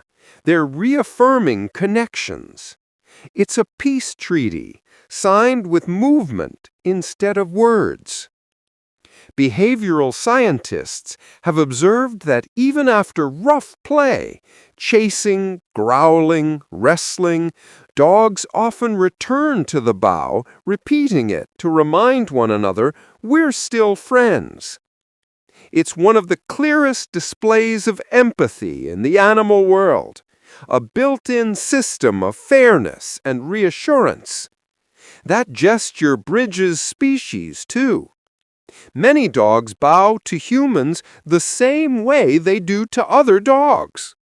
When they stretch their front legs and look up at you expectantly, they're not showing submission. They're expressing affection. It's their way of including you in a dance that began long before we could understand it. There's something gentle in the honesty of it. Dogs don't disguise emotion. Their communication is pure physical truth. A wag, a tilt, a bow. Every motion says exactly what it means. And the play bow especially carries a kind of wisdom. Before joy comes trust. Before closeness, reassurance. Next time you see your dog bow, maybe in the yard, maybe right before bounding toward you with a toy, take a second to notice the kindness in it. It's an invitation wrapped in peace, a living echo of a promise made thousands of years ago between species that decided to walk side by side. In their language, the bow says it all. You're safe. I'm happy. Let's share this moment together. Sometimes peace doesn't come from words. It comes from a wag, a tilt, a bow. You've seen it happen before. You yawn, stretch a little, and a moment later your dog does too. Not out of boredom, not from sleepiness alone, but because something deeper connects the two of you. That simple act, the shared yawn, is one of the most subtle ways dogs show empathy. Scientists call it emotional synchronization. It's the gentle art of matching, the way one heartbeat mirrors another, or how two people walking together slowly fall into the same step. Dogs, having lived beside humans for thousands of years, have developed this same rhythm. They don't just watch us, they feel us. When you yawn, your body releases a cascade of signals, a shift in breathing, facial tension, even temperature. Dogs notice every one of them. They're mirror neurons, tiny cells in the brain responsible for empathy and imitation, activate, translating what they see into what they feel. A yawn from you becomes a quiet ripple in them, spreading softly until their mouth opens in response. Studies have tested this connection. When researchers yawned near dogs, only some responded. But when the dog's own owners yawned, people they loved and trusted, the effect nearly doubled. The closer the bond, the stronger the reaction. That's not a coincidence. It's care turned into reflex. For dogs, yawning isn't just a sign of tiredness, it's communication, a way to show calmness, reassurance, or understanding. In a tense situation, one dog's yawn can tell another, "I'm peaceful, there's no threat." When your dog yawns after you, it's their way of matching your energy, of saying, "I'm with you at this moment."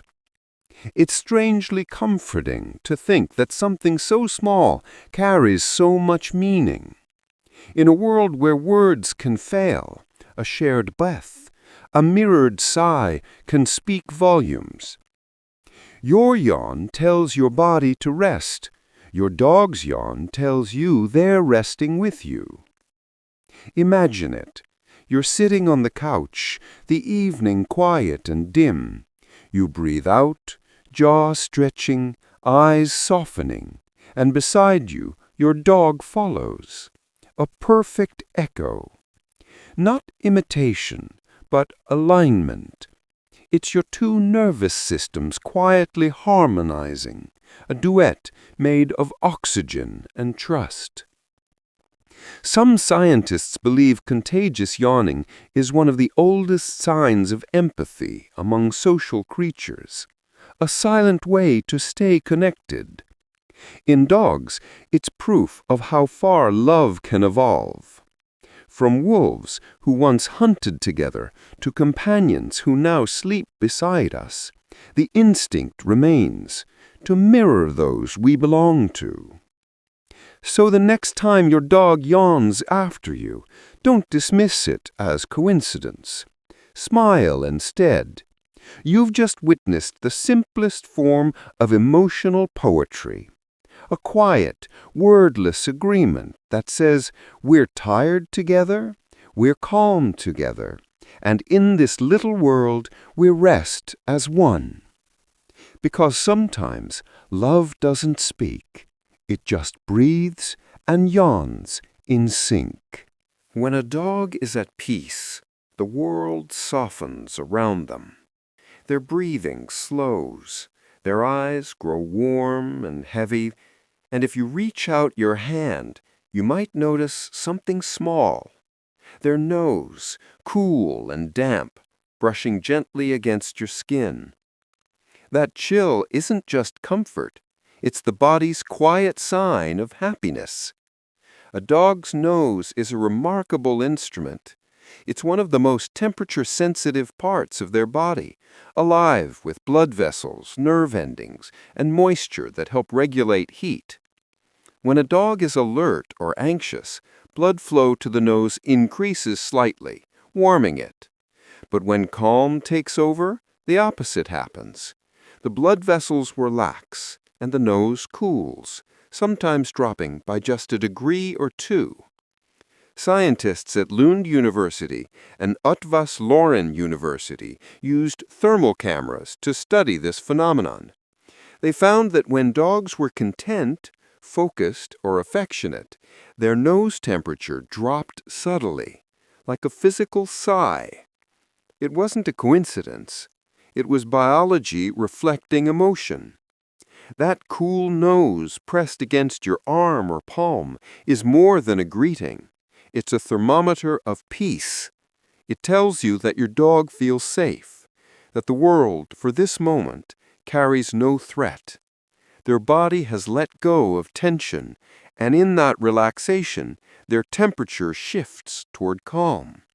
It's poetic, really, how emotion can change warmth itself. Humans do something similar. When we're nervous, our hands sweat and our faces flush. When we relax, our heartbeat slows and warmth spreads evenly again. Dogs mirror us in their own quiet way, their emotions written in the subtle chill of a nose. Sometimes you'll notice your dog's nose is warmer after play or when they're watching something intently. That's alertness, curiosity. Life is stirring. But later, when the tail slows and the body settles, the cool returns, the mark of a mind at rest. The connection between you and your dog deepens this effect. Studies show that dogs' physiological states can synchronize with their owners. When you're calm, they mirror it. When you're stressed, their body reflects your tension. So when you rest your hand against that cool little nose, you're not just feeling their peace, you're sharing it. It's a quiet exchange that needs no words. Their calm becomes your calm. Their soft exhales steadies yours. Next time your dog nuzzles your hand, that cool, wet nose pressed into your skin, pause for a second. Feel the temperature, the small sign of trust hidden inside it. That chill isn't distant. It's tenderness made physical. The body's way of saying, all is well now, you can rest. Because for them, happiness isn't loud. It's cool, quiet, and found in the stillness beside the ones they love. If you've ever watched your dog before it settles for the night, you'll notice how deliberate it can be. A slow turn, a pause, a small shuffle of paws, as though it's testing the air, the warmth, the light. Then finally, the sigh and the stillness. What you might not realize is that your dog is reading the moon. Dogs are sensitive to light in ways we rarely notice. Their eyes, tuned to see movement and darkness, can register even the faint shimmer of moonlight spurling across the floor. To us, it's soft and silver. To them, it's a quiet language written in shadows. Many dogs adjust where they sleep depending on where that light falls, turning toward it, away from it, or finding the perfect place between. In the wild, their ancestors used moonlight as both guide and guard. Wolves would rest where light reached them just enough to watch the edges of a clearing, but not so brightly that they stood out to predators. That instinct to balance visibility with safety still lingers in domestic dogs today. Even in a quiet home, a sliver of moonlight through a window can change how they rest. Sometimes they turn away from the glow, tucking their nose under a paw. It's not shyness, it's comfort. Moonlight can reflect off surfaces, soft but steady, and their sensitive eyes pick it up even when closed. Other times, they'll face it directly, watching the faint movement of trees or curtains, as though keeping a gentle watch over the sleeping house. Scientists call this kind of behavior environmental attunement, the natural awareness animals have of their surroundings, even during rest. A dog's body listens not just to sound, but to temperature, scent, and light. The cool angle of moonlight on the floor might draw them to lie there, just as the warm darkness of a corner might invite them another night. What's beautiful is how quiet the instinct has become. What once protected them under vast, open skies now simply helps them find peace beside us. The wild rhythms of nature, light, shadow, motion, still pass through their dreaming bodies, reminding them that the world is alive even when still. If you watch closely, you'll sometimes see it, the faint gleam of silver across their fur as they shift slightly, sighing into a new position. The moon moves, They follow, not consciously, but deeply, like memory written in light. And maybe that's part of why dogs sleep so peacefully. They trust the night. They've made peace with its rhythm, eyes half open to the world, yet fully at rest within it. So tonight, when moonlight slips into the room and touches the floor beside you, look at your dog. See how the light shapes their sleep, how they find comfort in the glow that has guided their kind for ages. They don't just dream under the moon, they sleep with it. Before you even reach the door, your dog already knows. Somewhere inside the house, ears perk up, head lifts, and the rhythm of your footsteps travels through the floor like a secret message only they can hear. That sound, your sound, is written into their memory more deeply than any command or word ever could. A dog's hearing is astonishingly sharp. They can detect frequencies far beyond our range, and more importantly, they can separate layers of sound with incredible precision. In a world full of hums and echoes, your steps have their own distinct pattern. The weight of your stride, the tempo of your walk, the subtle squeak of your shoes, or the way you pause before turning the handle. To your dog, it's not just familiar, it's personal. Scientists studying canine sound recognition have found that dogs' brains respond differently to their owner's footsteps than to anyone else's. When they hear that rhythm, areas of the brain linked to emotion and reward light up. Even before they see your face or hear your voice, their heart rate changes, anticipation blooming like a quiet sunrise inside them. This ability comes from association and love. Over time, dogs learn the details of your life through repetition, the way you move, breathe, close doors, sigh. Each sound becomes a cue that builds a portrait of you, and among all those, your footsteps are the truest signal. You're near, you're safe, you're home. Many owners notice their dogs waiting by the door at just the right time, long before a key turns in the lock. It isn't magic, it's memory and emotion woven together. Dogs not only remember how you sound, they feel it. That familiar rhythm connects directly to calm, joy, and belonging.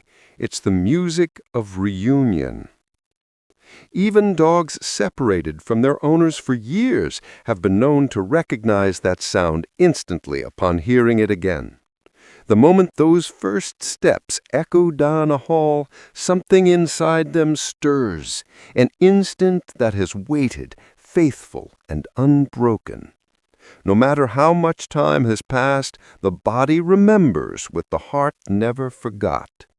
It's a beautiful kind of language, one that asks for no words. You walk, they listen.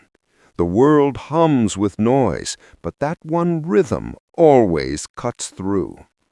To a dog, your footsteps are not just movement, they're promises.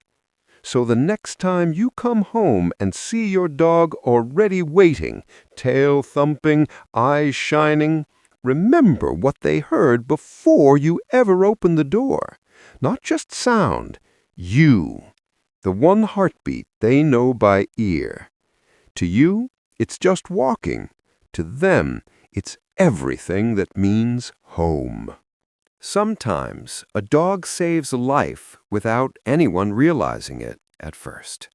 A gentle nudge at the same spot on your arm. A persistent sniff at your chest. A quiet whine that feels like concern. It seems random until the doctor finds something.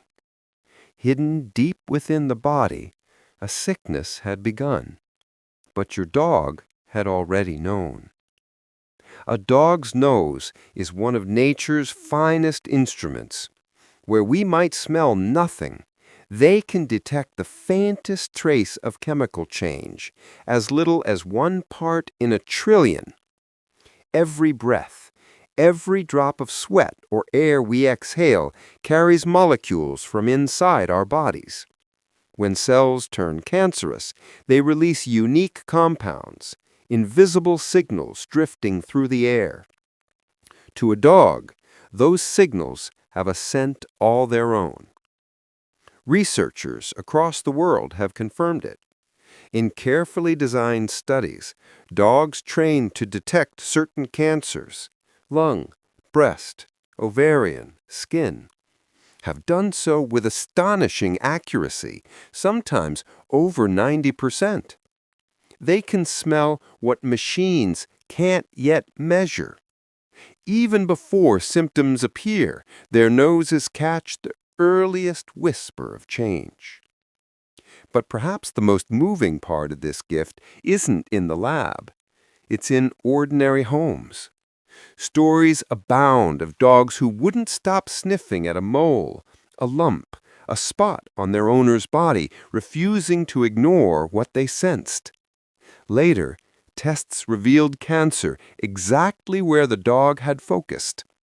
No training, just instinct, love, and the ability to read life at its most subtle level. It's humbling to think that something as gentle as a breath could tell a story a dog can understand. To them, our scent isn't just one smell. It's a complex map of health, emotion, and chemistry. They know when we're calm, when we're afraid, when we're ill. The air between us carries our condition, and they've learned to listen. Scientists are now studying how to turn this miracle into medicine, developing electronic noses modeled after the canine olfactory system. Yet even the most advanced technology still falls short of what a dog does effortlessly.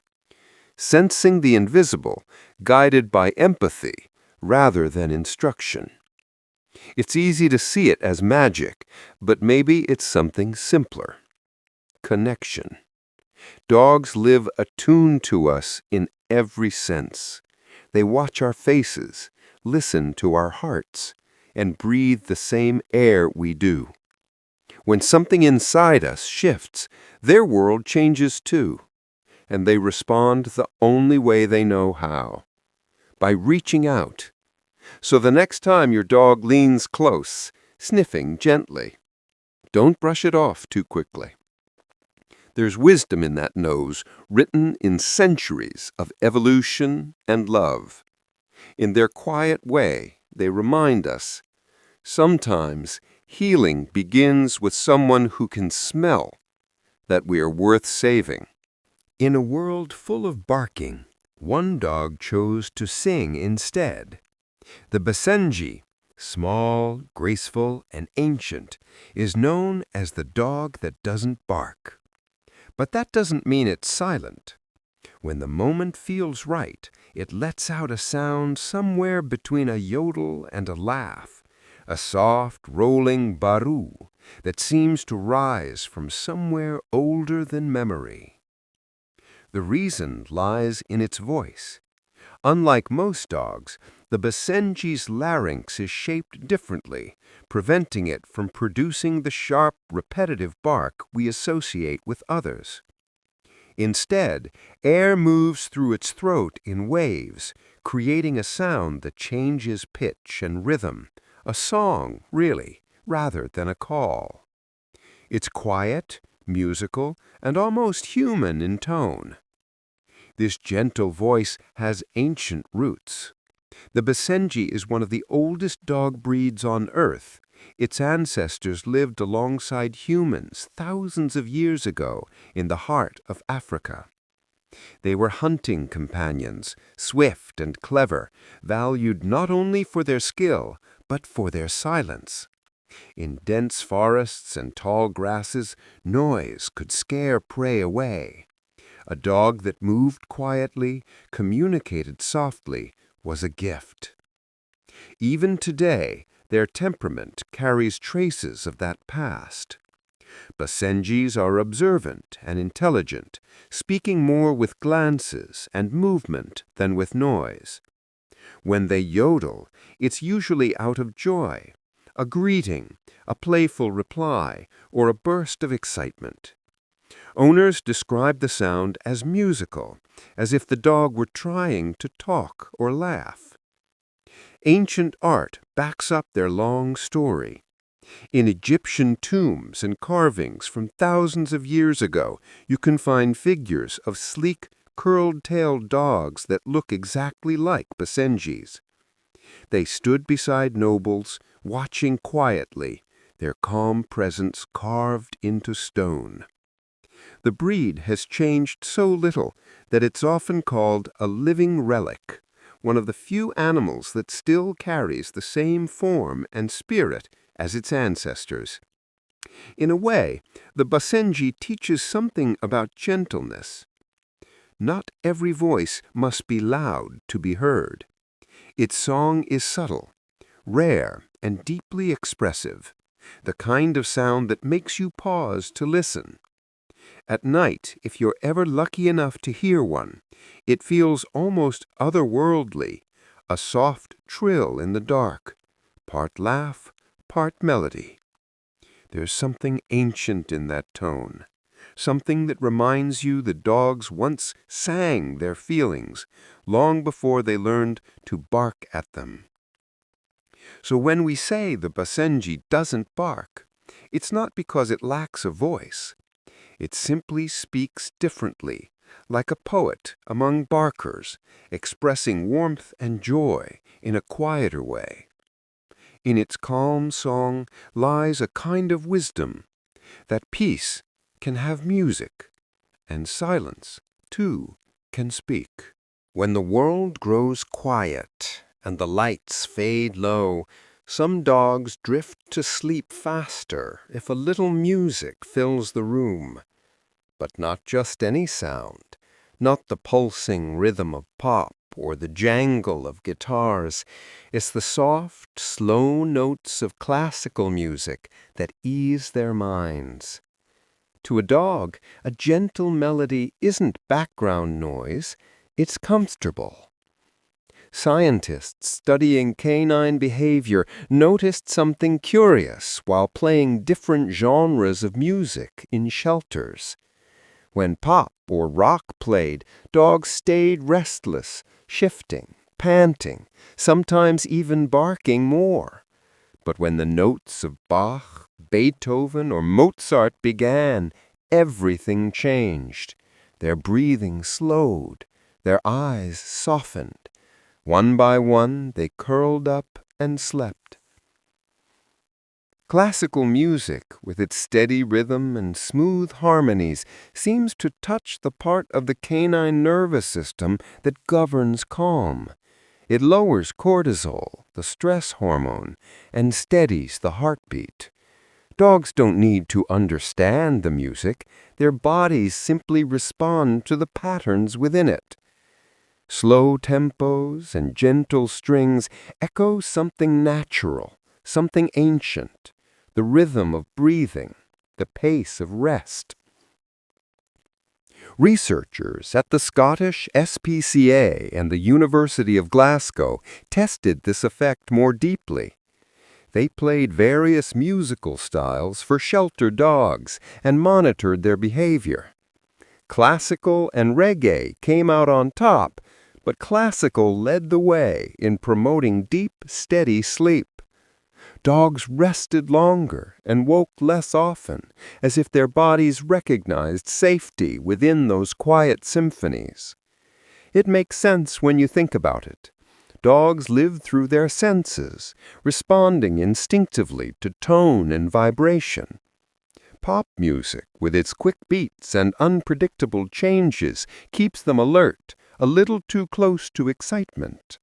But classical compositions build slowly, rise gently, and end softly. Each note gives them permission to exhale. Some veterinarians now recommend playing calm instrumental pieces when leaving dogs home alone or during storms. The music helps mask outside noise and replaces tension with familiarity. Even the low hum of a cello or the flow of a piano can remind them you're safe. The world is still kind. It's beautiful, really, the idea that music bridges species. What soothes us soothes them, too. The same melody that quiets our thoughts can settle their hearts. When a dog curls up beside you as a soft symphony drifts through the room, you're not just sharing sound, you're sharing stillness. So tonight, as you listen to the faint sound of strings or a piano in the background, imagine how your dog hears it, not as art, but as peace. A signal that night has come, that the day's noise is over, and that everything good is still here. You've probably seen it.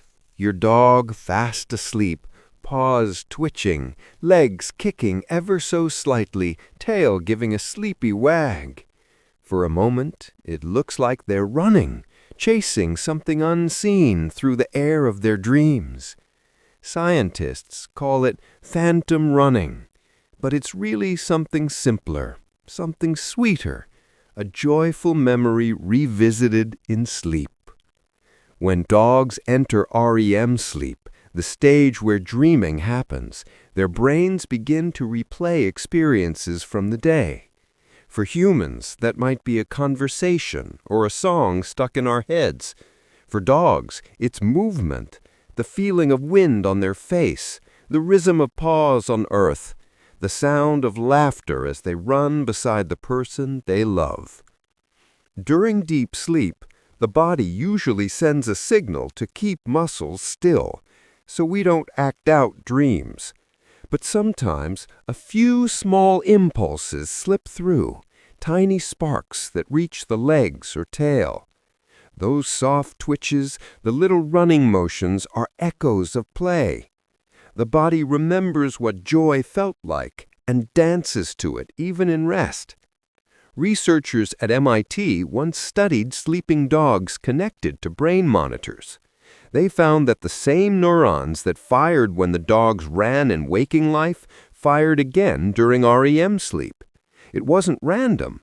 The dogs were reliving specific movements, perhaps a sprint across the yard, a leap for a ball, or the feeling of grass brushing their paws.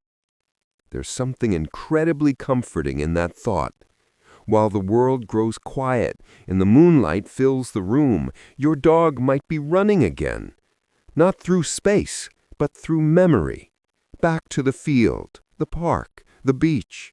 Back to the smell of summer air and the warmth of your voice calling their name. It reminds us that joy leaves traces, even in the nervous system. Every wag, every run, every happy heartbeat gets stored like a favorite song.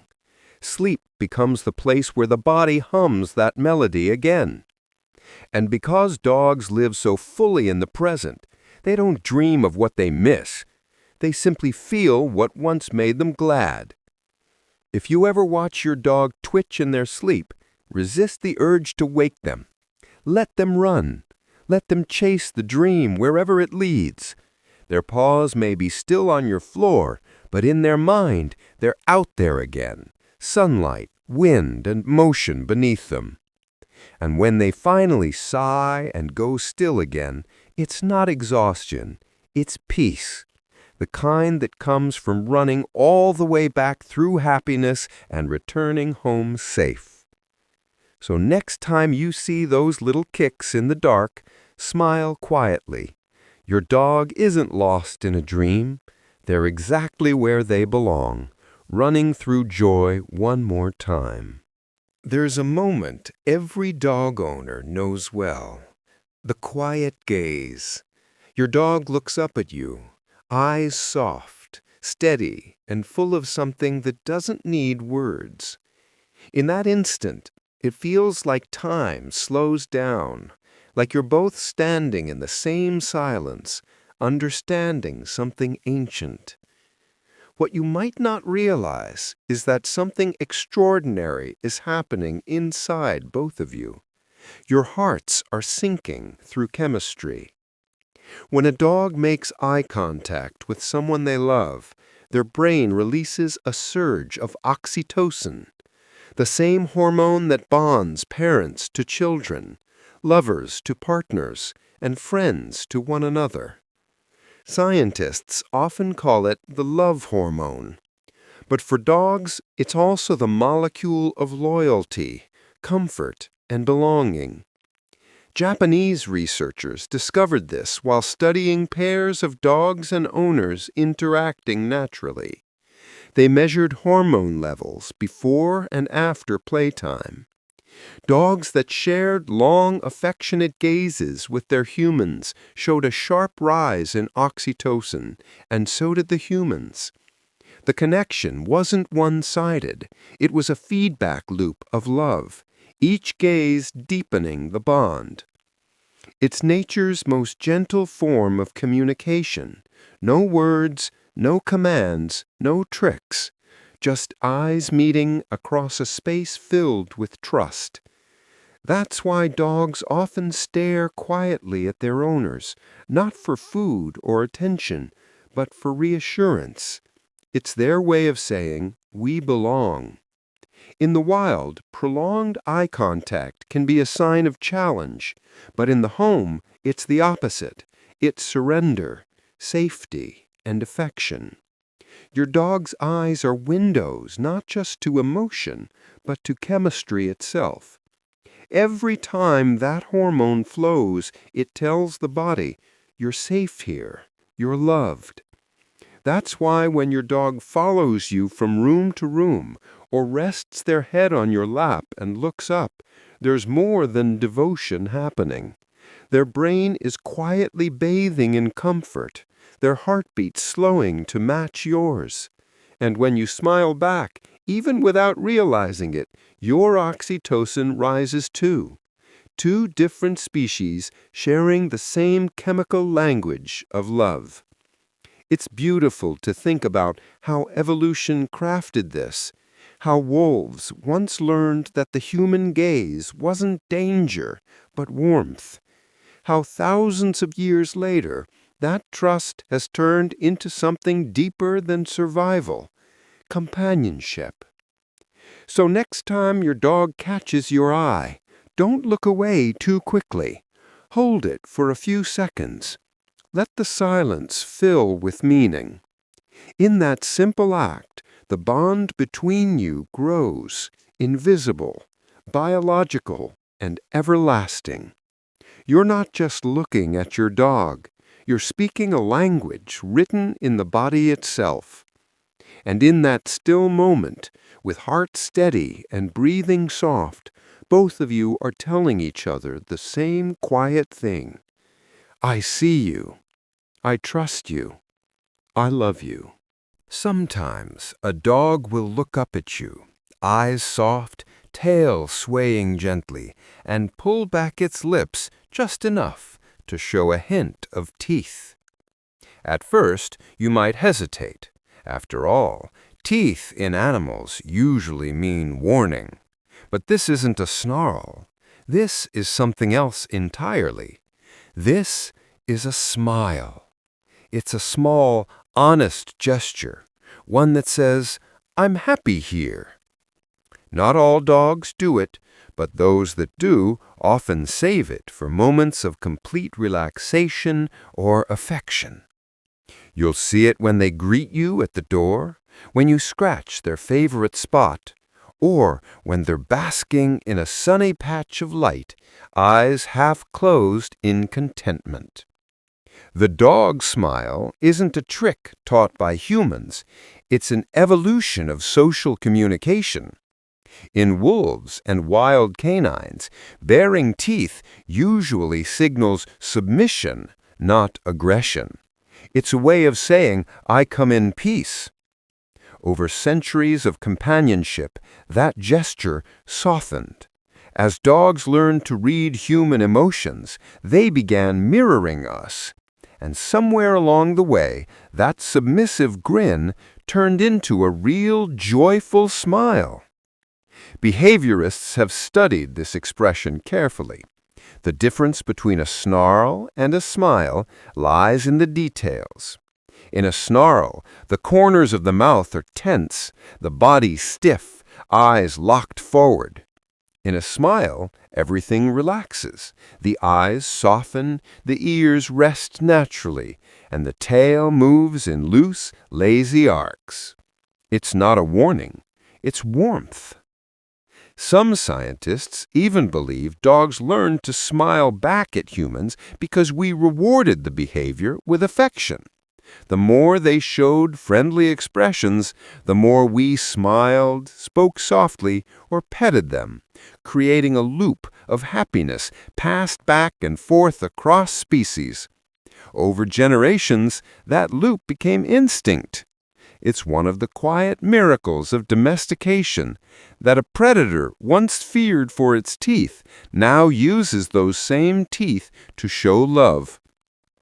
A grin where danger once was, a symbol of trust. Next time your dog flashes that gentle, toothy smile, look beyond the surface. Notice how their body melts into ease, how their breathing slows, how their eyes flicker like candlelight, curious, kind, and content. In that expression lives a story of thousands of years of peace between species. It's also a reflection of you. Dogs mirror our emotions. They study our faces every day, searching for meaning in every raised brow or soft laugh. When they smile, they're joining in, their version of saying, "I feel what you feel." And isn't that the quiet beauty of it? A shared emotion that needs no words, no translation. Just the gentle curve of a mouth, the wag of a tail, and the stillness that follows. So, when you see your dog smile, know this: it's not a trick, and it's not mimicry. It's trust made visible, the purest kind of peace right there in a grin. Long before cities, before writing, before firelight flickered on brick walls, there was a small shared warmth in the dark. A man, a woman, and a wolf who no longer feared them. That moment, somewhere in the cold wilderness of 15,000 years ago, was the beginning of one of the oldest friendships the world has ever known. No one can say exactly how it started. Maybe it was hunger, maybe curiosity. A wolf drawn by the smell of meat roasting near a fire, and a human too tired to chase it away. But over time, something shifted. The wolves that lingered near the camps weren't the fiercest. They were the gentlest, the ones who learned that a lowered head and a wagging tail earned trust instead of fear. Humans noticed, too, that these quiet wolves could warn of danger, help hunt, and share the heat of their bodies on cold nights. From that shared need came something far deeper than survival. Generation after generation, the wild edge softened. Wolves became dogs, and humans, for the first time, learned what it meant to have a companion. Long before cats, before horses, before any other animal joined us, there were dogs, watching, waiting, walking beside us through history. Archaeologists have found graves dating back over 14,000 years where dogs were buried lovingly beside their humans. Some even had ornaments or flowers placed near their remains, signs of affection, not utility. That means that even then, before language could tell it, love was already there.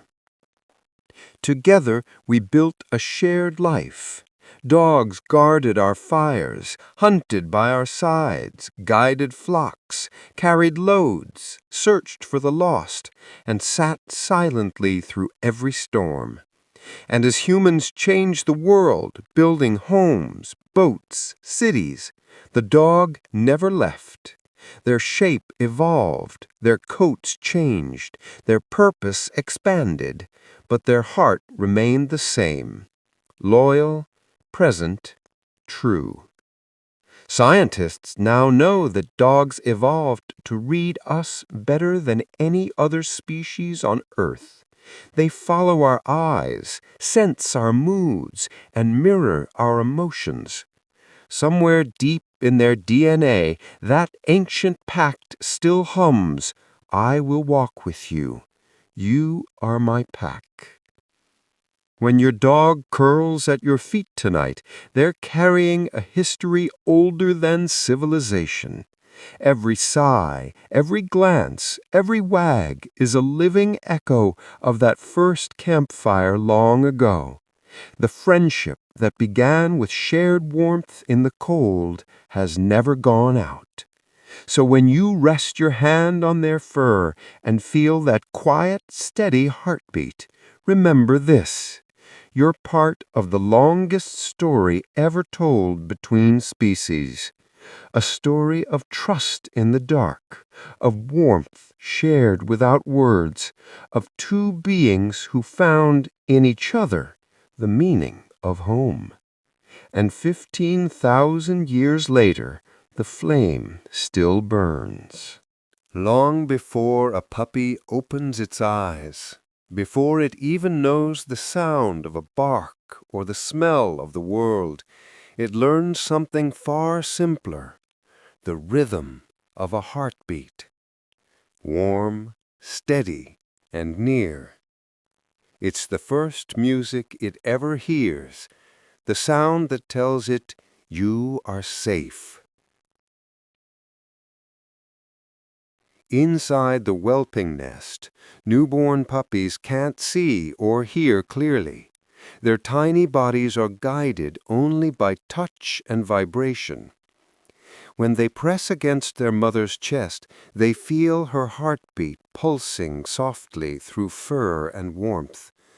That sound becomes their anchor, the rhythm of life itself, steady and kind.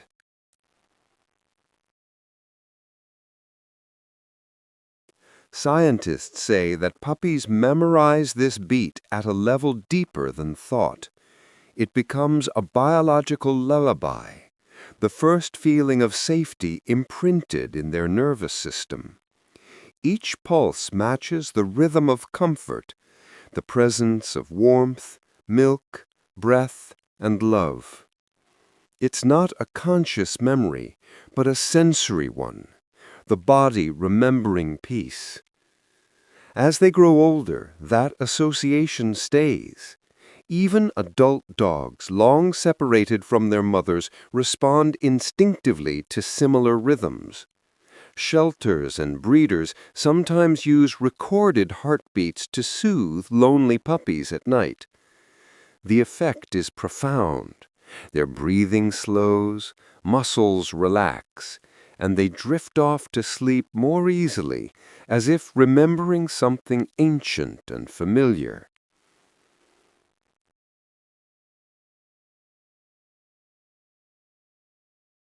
It works for older dogs, too. When frightened by thunder or left alone, many will calm down if they can rest near a steady, familiar heartbeat. Their human's chest, for instance. The rhythm they once knew as safety in infancy becomes the rhythm of companionship now. The heart they once sought in their mother's warmth finds a new echo beside the one who loves them today. It's a beautiful continuity, from mother to human, from birth to memory. The sound of a heartbeat is never just noise to a dog. It's language. It says, "Stay close. You are not alone."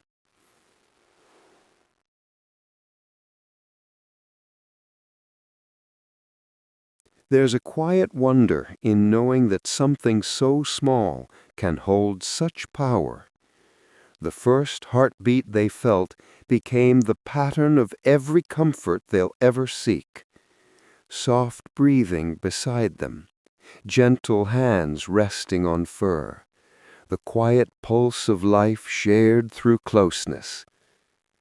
Next time your dog curls against your chest and settles into stillness, know what's happening in that moment. They're not just relaxing, they're remembering the sound and rhythm of safety, the earliest song they ever knew. And as your heart beats against their side, steady and calm, that ancient melody plays again, the one that started everything, the first sound of love, still there, still beating, still bringing peace. You could shower for an hour, change your clothes, cover yourself in perfume, and your dog would still know you instantly. One breath, one faint trace of who you are, and they'd come running, tail wagging, eyes bright, heart certain. To them, you are not just someone they see, you're someone they smell. And that scent means love. A dog's nose is one of nature's greatest marvels. Packed with over 300 million scent receptors, it can separate smells the way we separate colors. Where we might smell a candle or soap, they smell the hundreds of individual notes beneath it, the oils of your skin, the faint chemical traces of your diet, the molecules that drift from your breath. Each person carries a scent signature as unique as a fingerprint, and your dog has memorized yours perfectly. Scientists have shown that dogs recognize their humans by smell even after long separations or heavy masking scents. MRI scans reveal that when dogs sniff the scent of their owners, even from a worn shirt or a pillowcase, their brain's pleasure center lights up with joy. It's the same pattern seen when they reunite face to face. To them, your scent is you, pure, unmistakable, and full of comfort. Even soap, perfume, or shampoo can't erase it. Those new scents simply sit on top of the deeper one beneath, the warm, living scent that no product can hide. Your dog can tell the difference. They can smell you beneath rain, beneath time, even beneath sadness. That's why when you come home, they don't hesitate. They don't pause to think. The moment your scent drifts through the door, they already know who it is. Their tail begins to move before their mind has even finished identifying it. Recognition happens faster than thought, a reflex made of memory and emotion. To dogs, scent is storytelling. Every molecule carries history. When they breathe you in, they can tell where you've been, what you've eaten, even how you're feeling. Your body's chemistry changes with your mood, and they smell that too. Happiness, calm, stress, or sorrow. They learn it all, and they love you through every version of it. In that way, scent becomes their most sacred bond. It tells them you're real, you're safe, you're theirs. Even when you're away, the scent left on a blanket or in a room keeps you close. That's why some dogs curl up on your clothes when you leave, not out of mischief, but devotion. The smell of you turns loneliness into comfort.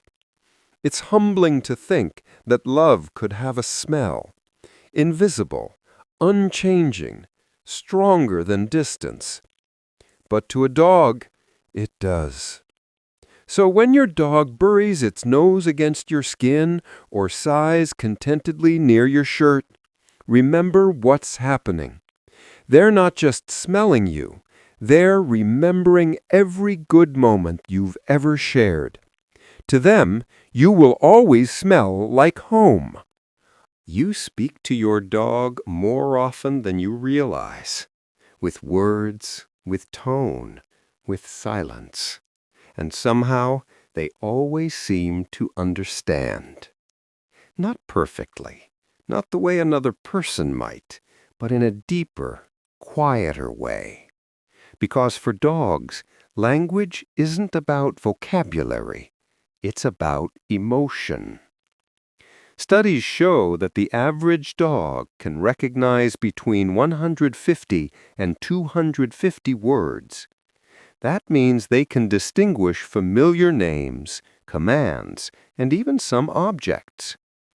Exceptional dogs, like a border collie named Chaser, have been recorded understanding over 1,000 words, each toy, each object, each name, memorized through endless love and play. But even for the most ordinary of dogs, words are only part of the story. What truly guides them is tone. A dog's brain processes speech in two halves, just like ours. The left side decodes familiar words. The right side interprets tone and emotion. So when you say, "good boy," they don't only recognize the phrase, they feel the warmth in your voice, the melody of affection hidden between the syllables. That's why you can whisper nonsense and they'll still wag their tail, because they don't just hear what you say, they hear what you mean. To a dog, joy sounds like rhythm, love sounds like softness, and trust sounds like a steady, even tone. It's communication that goes beyond vocabulary, the language of tone, breath, and heart. Scientists using MRI scanners have found that when dogs hear their owner's voice with genuine praise, the reward center in their brains lights up, even if the words themselves are unfamiliar. It's not obedience they're responding to. It's an emotion. To them, your voice is not just sound. It belongs. Think about how many words you shared with your dog over time. Sit, stay, dinner, walk, good girl, love you. They might not know grammar, but they've built a lifetime of associations from those sounds. They know which ones mean comfort, which ones mean play, which ones mean rest. They've built a world out of your voice.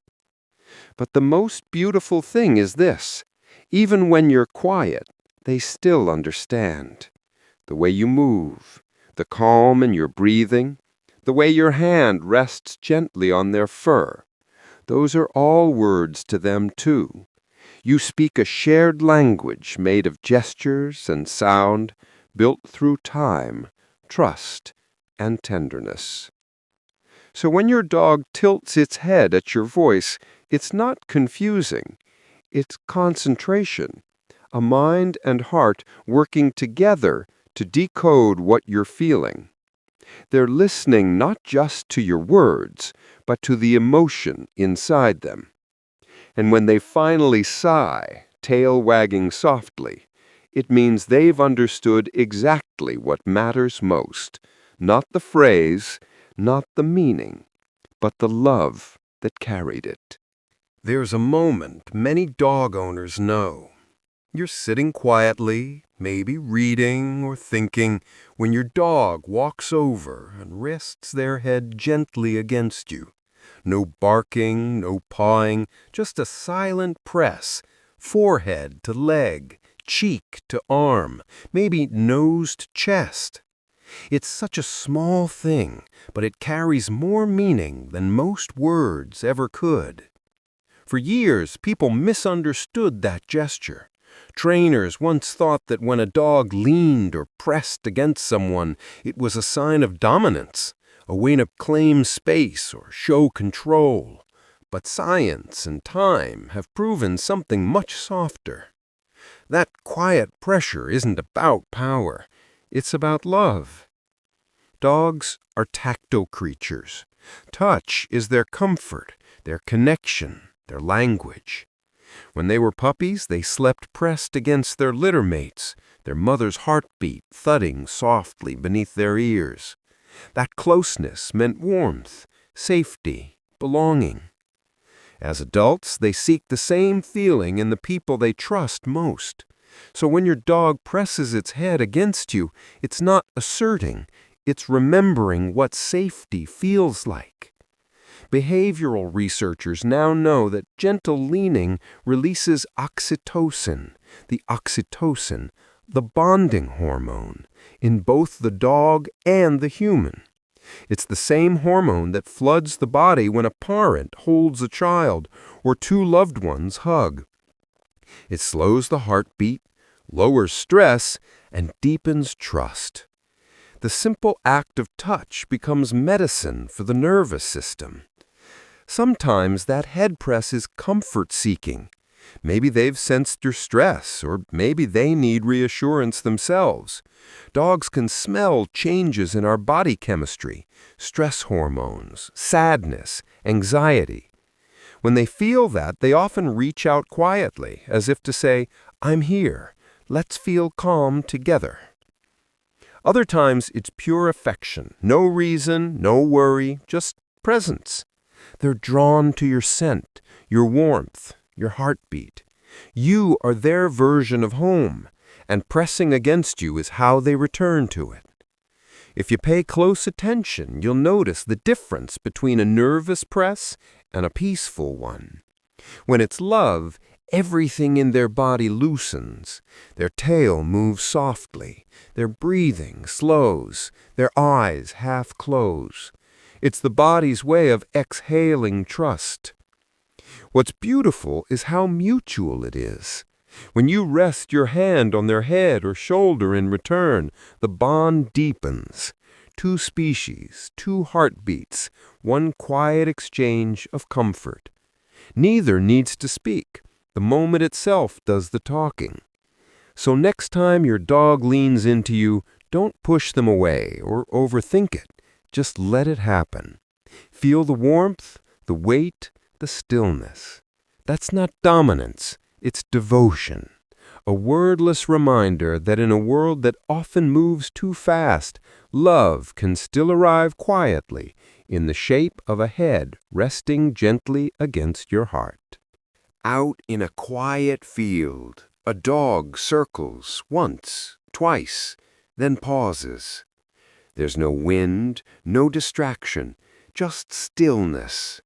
Then, almost as if guided by something unseen, they choose a direction, align their body, and settle. To most of us, it looks random, but scientists have discovered that there's something extraordinary behind this simple act. Dogs can feel the earth itself. Inside their bodies lies a sense we can't easily imagine, magnetoreception, the ability to detect the planet's magnetic field. It's the same invisible pull that guides migratory birds across oceans and helps sea turtles find the beaches where they were born. But in dogs, it shows up in the quietest way. How they stand when they relieve themselves. Researchers in the Czech Republic and Germany spent 2 years observing over 70 dogs from dozens of breeds, recording thousands of instances. What they found was remarkable. When the Earth's magnetic field was stable, the dogs showed a strong preference for aligning their bodies along the north-south axis. Not east-west, not random, always with the planet's invisible lines. It wasn't about habit, training, or environment. It happened naturally, as if the dogs were tuning themselves to something ancient, a rhythm older than thought. Scientists still don't know exactly why they do it. Some think it's a way of orienting themselves in space, helping them remember direction. Others believe it simply feels right, the body relaxing when it's aligned with the quiet pull of the Earth's magnetic field. What's certain is that dogs, in their simple, grounded wisdom, are more connected to the planet than we realize. While we navigate by maps and screens, they navigate by instinct, the subtle hum of Earth's energy beneath their paws. It's humbling, isn't it, to think that while we walk beside them, they're feeling the same invisible forces that turn compasses and guide whales across the sea. Every small act, even one as ordinary as relieving themselves, is quietly shaped by the magnetic heartbeat of the world. If you ever watch your dog pause in a field or yard, circling carefully before they stop, you're seeing that inner compass at work. They're not being picky, they're listening to something we've long forgotten how to hear. There's something beautifully poetic about it, that even in their most mundane routines, dogs are still creatures of the earth and sky, reading signals older than humanity itself. So the next time your dog faces north, nose lifted just slightly to the breeze, smile a little. They're not lost in thought. They're aligning with the planet, perfectly in tune with the quiet, magnetic breath of the world. Even when we think they're doing nothing, they're reminding us what it means to be connected, not just to life, but to the earth beneath our feet. Long before electric blankets or heated homes, warmth came in living form. Small, gentle dogs who curled against their owners at night, breathing softly into the folds of silk sheets. In the palaces of ancient China, two breeds were bred not for guarding or hunting, but for comfort, the Shih Tzu and the Pekingese. They were called sleeve dogs, so small they could fit inside the wide sleeves of royal robes. But their purpose was larger than their size. They were living bed warmers, trusted companions who slept beside emperors, empresses, and nobles, offering not just heat, but peace. The Chinese imperial courts believed these little dogs carried divine spirit, symbols of luck, loyalty, and love. They were never simply pets, they were family, guardians of dreams and sources of calm in a world of ceremony and power. On cold nights, they nestled near their owner's feet or chest, their thick coats trapping warmth, their slow breathing blending with the rhythm of sleep. The Pekingese, with its lion-like mane and proud bearing, was said to represent courage wrapped in gentleness. The Shih Tzu, smaller and sweeter, was the Empress's favorite, graceful, affectionate, and endlessly devoted. Together they were treasures of the palace. To steal one was a crime against the throne itself. But beyond the grandeur, their purpose was beautifully human. These tiny dogs were created for closeness, bred to love, to soothe, and to keep company in the quiet hours of night. Their presence was said to invite good dreams and harmony, their warmth driving away both chill and loneliness. When Western travelers first saw these dogs, centuries later, they were astonished. Little creatures of silk and grace, bred not for work, but for tenderness. They carried with them the memory of palaces, lantern-lit rooms, and sleeping emperors who dreamed with a small guardian at their side. Even now, that instinct remains. A Shih Tzu curling at the foot of your bed, or a Pekingese pressed gently against your arm, is doing exactly what their ancestors once did, fulfilling an ancient promise. Their size, their softness, their quiet devotion, all shaped by centuries of companionship. And perhaps that's what makes them so calming. When they rest beside you, they carry with them the same warmth once given to kings and queens, but offered now freely, without titles or thrones, just love. So tonight, if your little dog curls close as the world darkens, know that this isn't just a habit, it's history, the continuation of an old royal ritual, keeping your body warm and your heart at peace. The same gentle duty they carried through dynasties, now passed to you.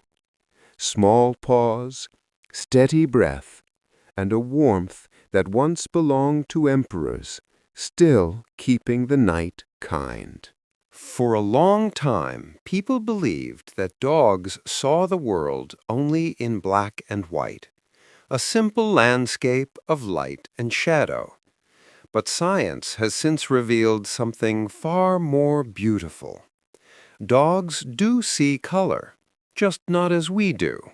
Their world is painted in gentle shades of blue and yellow, a quieter, softer palette that suits their calm and grounded way of seeing life. Inside every eye are special cells called cones, tiny receptors that translate light into color. Humans have 3 types, one for red, one for green, one for blue. Dogs have 2, blue and yellow. That means they see the sky as rich and vivid, the sun as warm and golden. But red toys or green grass blend into muted browns and tans. It's not dull to them.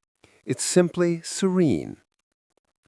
Researchers studying canine vision discovered this by testing how dogs reacted to different colored panels. They consistently distinguished blue and yellow, but mixed up reds and greens. To a dog, a bright red ball might look like a soft brown one. But a blue tennis ball? That's pure excitement. Their world, though limited in color range, is full of contrast, texture, and motion, the things that truly matter to them. In nature, this kind of vision made perfect sense. Early dogs were dawn and dusk hunters, times of low light when seeing motion clearly was far more important than seeing color. Their eyes evolved for movement, not art. They can notice the flick of a leaf in the wind from far away, or the faint ripple of something moving in the grass. To them, clarity isn't in color, it's in awareness. Still, it's soothing to imagine the world through their eyes. The golden hue of morning sun stretching across blue shadows. The glow of your shirt. The calm tone of your voice. They see less color, but maybe more peace. The world stripped of noise and turned into something simple, pure, and steady. And yet, even without seeing every shade, dogs still respond to the emotions color brings. The warmth of yellow feels happy. The coolness of blue feels safe. They don't need the full rainbow to understand beauty. They feel it in the spaces between light and scent, between sound and movement. So when you toss that bright red toy and they chase it joyfully, it isn't because of the color. It's because they see you, your movement, your laughter, your energy, and that's all the brightness they need. The next time you look at your dog staring out at the sky, tail wagging slowly, imagine the world as they see it. Quiet blues, gentle golds, soft shadows. A calmer version of the one we know, still full of life, but touched by serenity. In their eyes, the world may not be vivid, but it's beautifully simple, a dream painted in sky and sun. When you speak to your dog, even just a whisper, even just their name, something extraordinary happens inside their mind. It's not just that they hear you, they feel you. The sound of your voice lights up the same emotional part of their brain that activates in humans when we hear the voices of people we love. Neuroscientists discovered this using MRI scans, the same kind used to study human thought.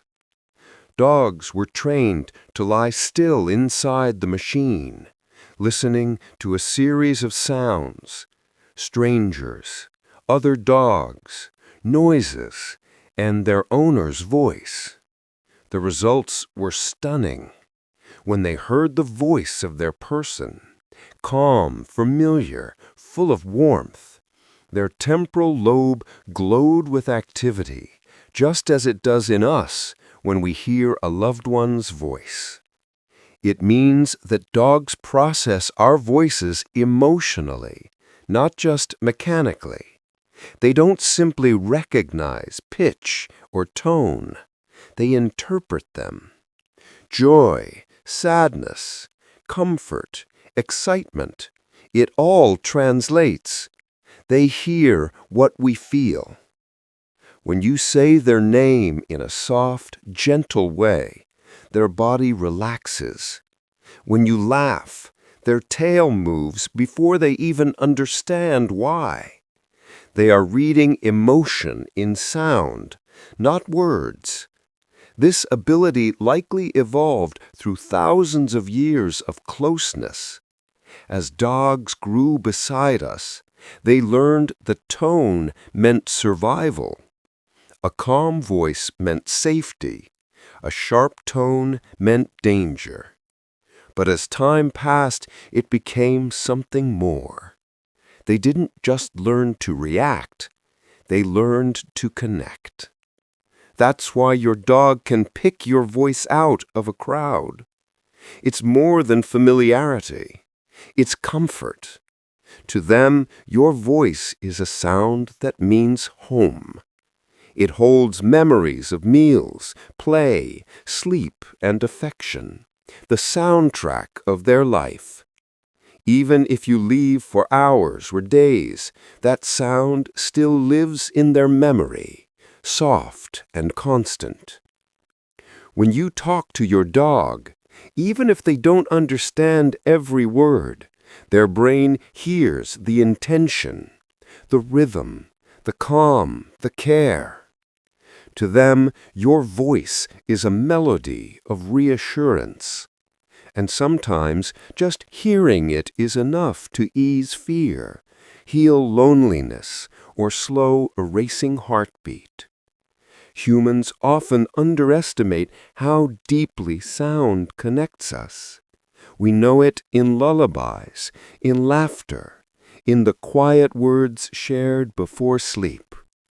Dogs know it too, naturally, perfectly. They listen with their whole heart, responding not to logic, but to love carried in sound.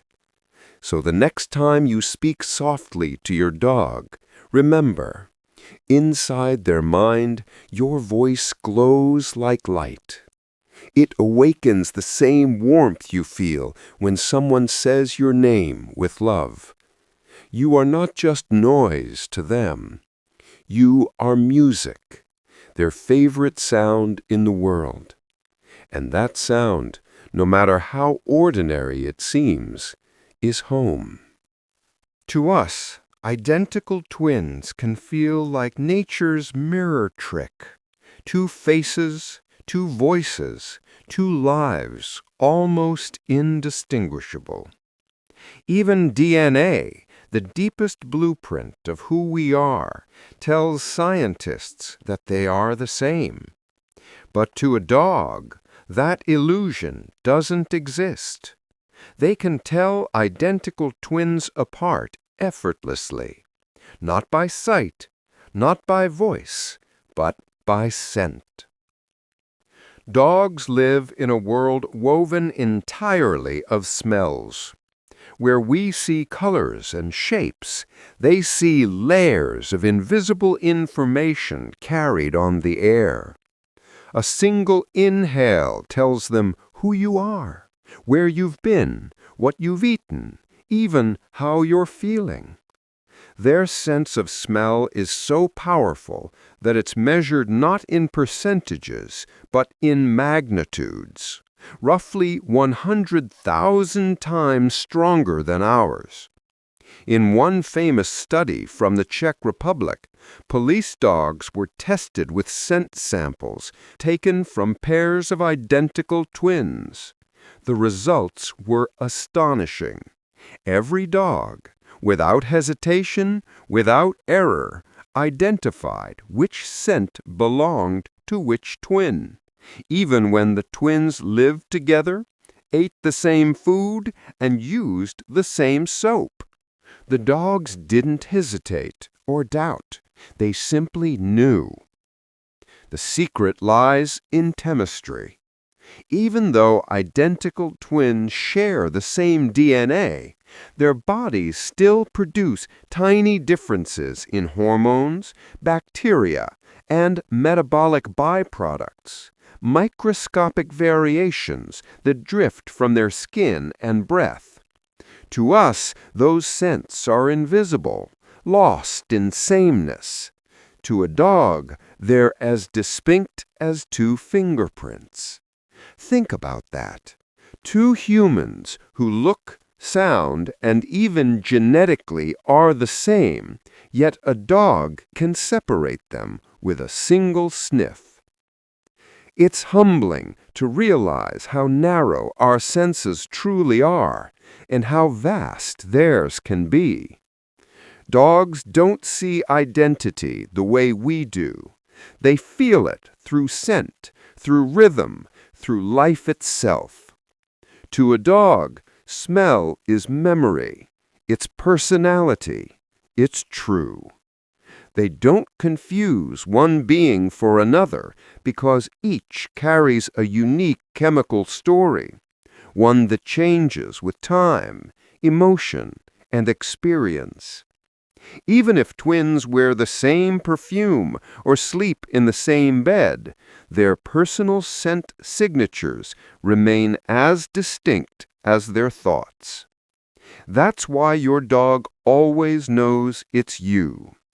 No matter who visits, what you wear, or how your day has changed your mood, your scent is a map written in molecules. It tells them everything they need to know, who you are, how you feel, and that you've come home. When they press their nose against your hand or bury their face into your clothes, they're not just smelling you, they're reading your story. Every breath is recognition, every scent is love. So the next time your dog takes a slow, deliberate sniff, remember, they live in a world where identity is scent, and no two beings ever smell the same. Even identical twins can't fool a nose that knows. Everyone knows that when a dog wags its tail, it's happy. But that's only part of the story. If you look closer, really closer, there is a secret language hidden in that motion, a quiet code written in the sway of fur and rhythm of movement. Because dogs don't just wag to show happiness. They wag to communicate emotion. And which direction that tail moves matters more than you'd ever think. Scientists studying canine behavior filmed dogs in different emotional situations, seeing their owners, meeting strangers, and encountering dominant or unfamiliar dogs. When the dogs saw someone they loved, their tails wagged slightly more to the right. When they felt anxious or cautious, the wag leaned left. The difference was subtle, invisible to most people, but perfectly clear to other dogs. It turns out the reason lies in the brain. Just like in humans, a dog's left and right hemispheres process different emotions. The left side handles positive feelings, like affection and joy. The right side processes stress, alertness, and uncertainty. Because each half of the brain controls the opposite side of the body, joy sends energy to the right side of the tail, while caution moves it to the left. So a rightward wag means warmth, an open heart, a soft gaze, a readiness to greet. A leftward wag means careful observation, not fear exactly, but awareness.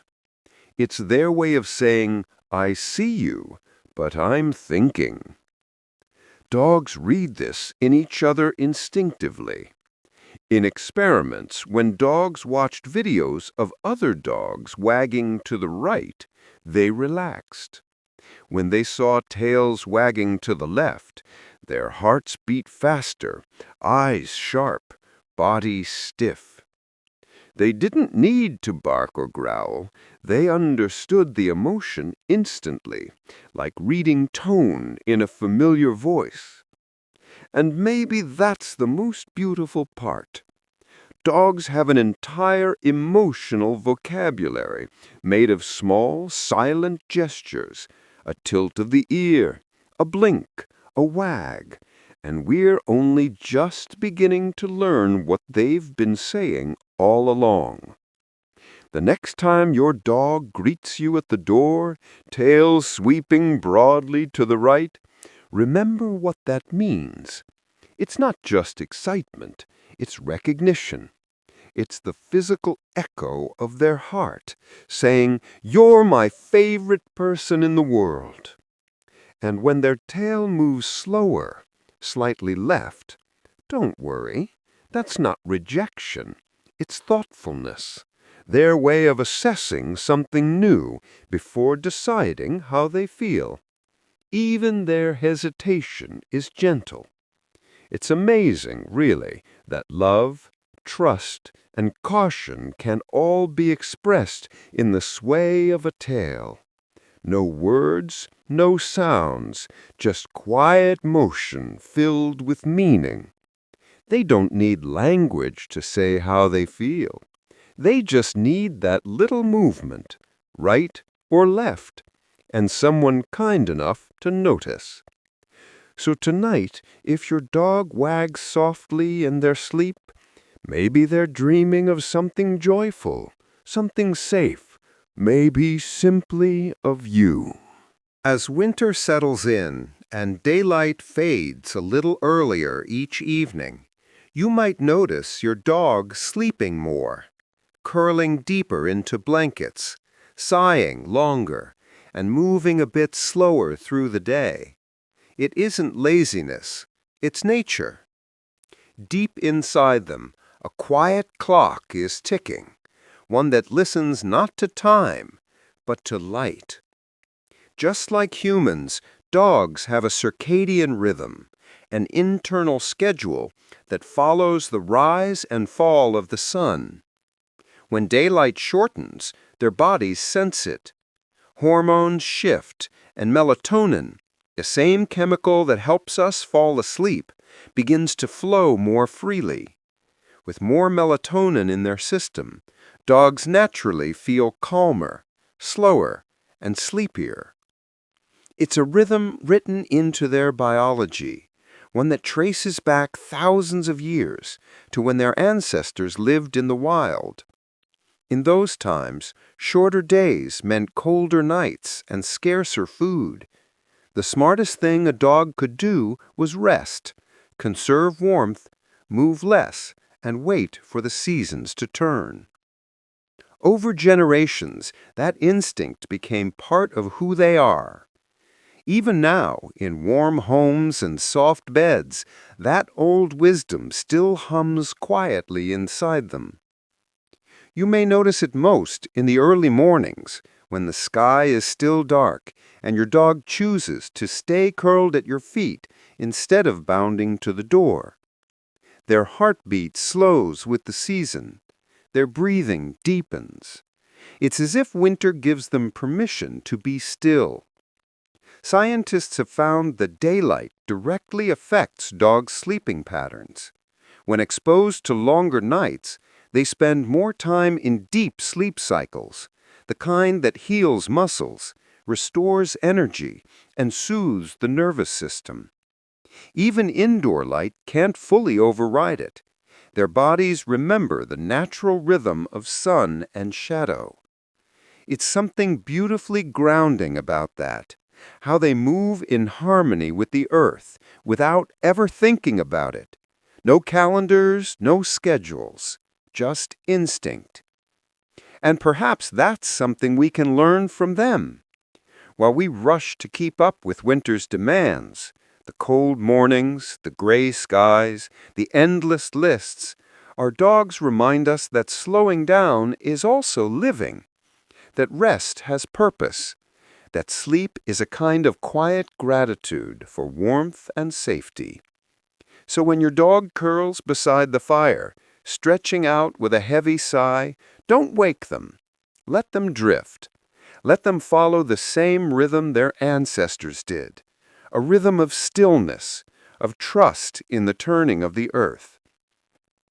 And maybe as they sleep, they're dreaming of spring, of green fields, bright light, and open skies. But for now, in the hush of winter, their heart beats slower, their breath matches the silence, and the world feels just right for rest. After all, even the most loyal guardians of the day need their season of dreams. When the world outside falls silent under snow, and the night stretches long and cold, some dogs do something extraordinary. Their bodies, shaped by centuries of winter, begin to slow, heart steady, breath gentle, warmth tucked close within. As they sink into deep sleep, their body temperature drops slightly, a natural gift from evolution, a quiet way to save energy through the coldest hours. Arctic breeds like huskies, malamutes, and samoyeds have carried this secret for generations. Their ancestors lived where the sun vanished for months, where the air froze mid-breath, and where every heartbeat had to be measured carefully against the cold. In that world, survival meant balance, to rest without losing heat, to sleep without surrendering strength. So nature gave them a rhythm. During deep sleep, their internal temperature lowers by a few degrees, their metabolism slowing just enough to conserve fuel. It's not hibernation, but something gentler, a pause, a breath between the beats of winter. Scientists studying Arctic dogs have found that this small drop in body heat makes a big difference. The colder the environment, the more energy they save. Their thick coats trap warmth like blankets of air, while their slowed metabolism reduces the demand for constant fuel. It's the body's way of whispering, "Rest now. I'll keep you safe until morning."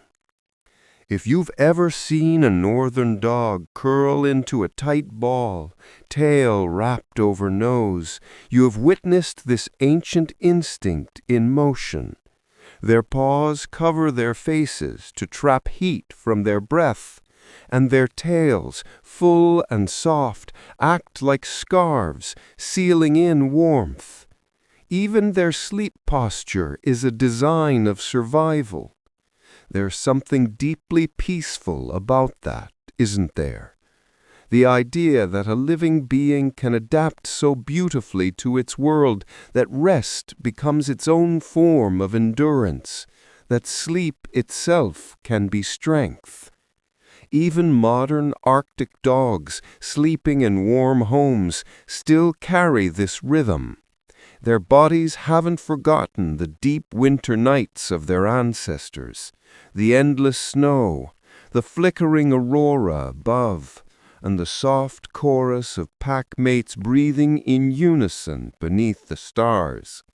That memory lives in their bones, in every heartbeat that slows when the lights go out. When you see your husky or malamute curled by the window as winter hums outside, they're not just napping, they're practicing a ritual older than civilization, aligning themselves with the quiet wisdom of the earth. And maybe in their dreams they're running across frozen fields under a pale moon, breath like mist, hearts steady and sure. Even asleep, they are made of endurance, soft creatures built for storms, finding peace in stillness. Their warmth doesn't come from the world around them. It comes from within, a flame steady enough to survive the coldest night. When a dog eats, it isn't just hunger they're satisfying. It's instinct, memory, and comfort, all mixed into one quiet, joyful act. But the way they taste the world is very different from the way we do. While we humans live in a landscape of flavor, sweet, salty, sour, bitter, and savory, dogs move through a gentler palate. They can taste salt, sweet, and bitter, but sweetness barely whispers to them. A dog's tongue has about 1,700 taste buds. Ours has around 9,000. That means their world of taste is simpler, but not lesser. It's focused. Designed not for pleasure, but for purpose. Their ancestors were hunters, not gatherers. They didn't need to crave fruit or honey. They needed to recognize meat that was fresh, water that was clean, and food that was safe. Evolution gave them the tools to do exactly that. Taste receptors tuned for survival. Salt, for example, signals nutrients and hydration. Bitter warns of something spoiled or toxic. Fat carries warmth and energy. Those are the tastes that mattered most in the cold nights and lean seasons of the past. Sweetness, on the other hand, rarely appeared in their diet, so nature never built a strong reward system for it. But dogs aren't indifferent to sweet things. They can still sense it, faintly. That's why some love peanut butter or a lick of fruit or a soft bite of bread. To them, sweetness feels new and gentle, not overpowering. It's like finding a quiet note in a song of warmth and salt and scent. And scent, that's where the magic happens. Where dogs lack in taste, they make up for in smell. Their noses and mouths work together, turning aroma into experience. A piece of food might seem bland to us, but to them it's alive with information. Where it came from, what it's made of, who handled it last. Their sense of smell paints flavor in layers that taste alone never could. That's why they savor things we might never dream of. The earthy scent of rain on soil, the musk of old wood, the faint salt of your skin. Their version of flavor is not just what's on the tongue, but what fills the air around it. And maybe that's the beauty of it. Dogs don't need rich sauces or sugary treats to enjoy the world. They find satisfaction in the basics: warmth, nourishment, scent, and the comfort of eating beside someone they love. So when your dog curls up after dinner, licking their lips with quiet contentment, they're not missing sweetness, they're living it, in the safety, the rhythm, and the peace of that shared moment. To them, Flavor isn't just in food, it's in belonging.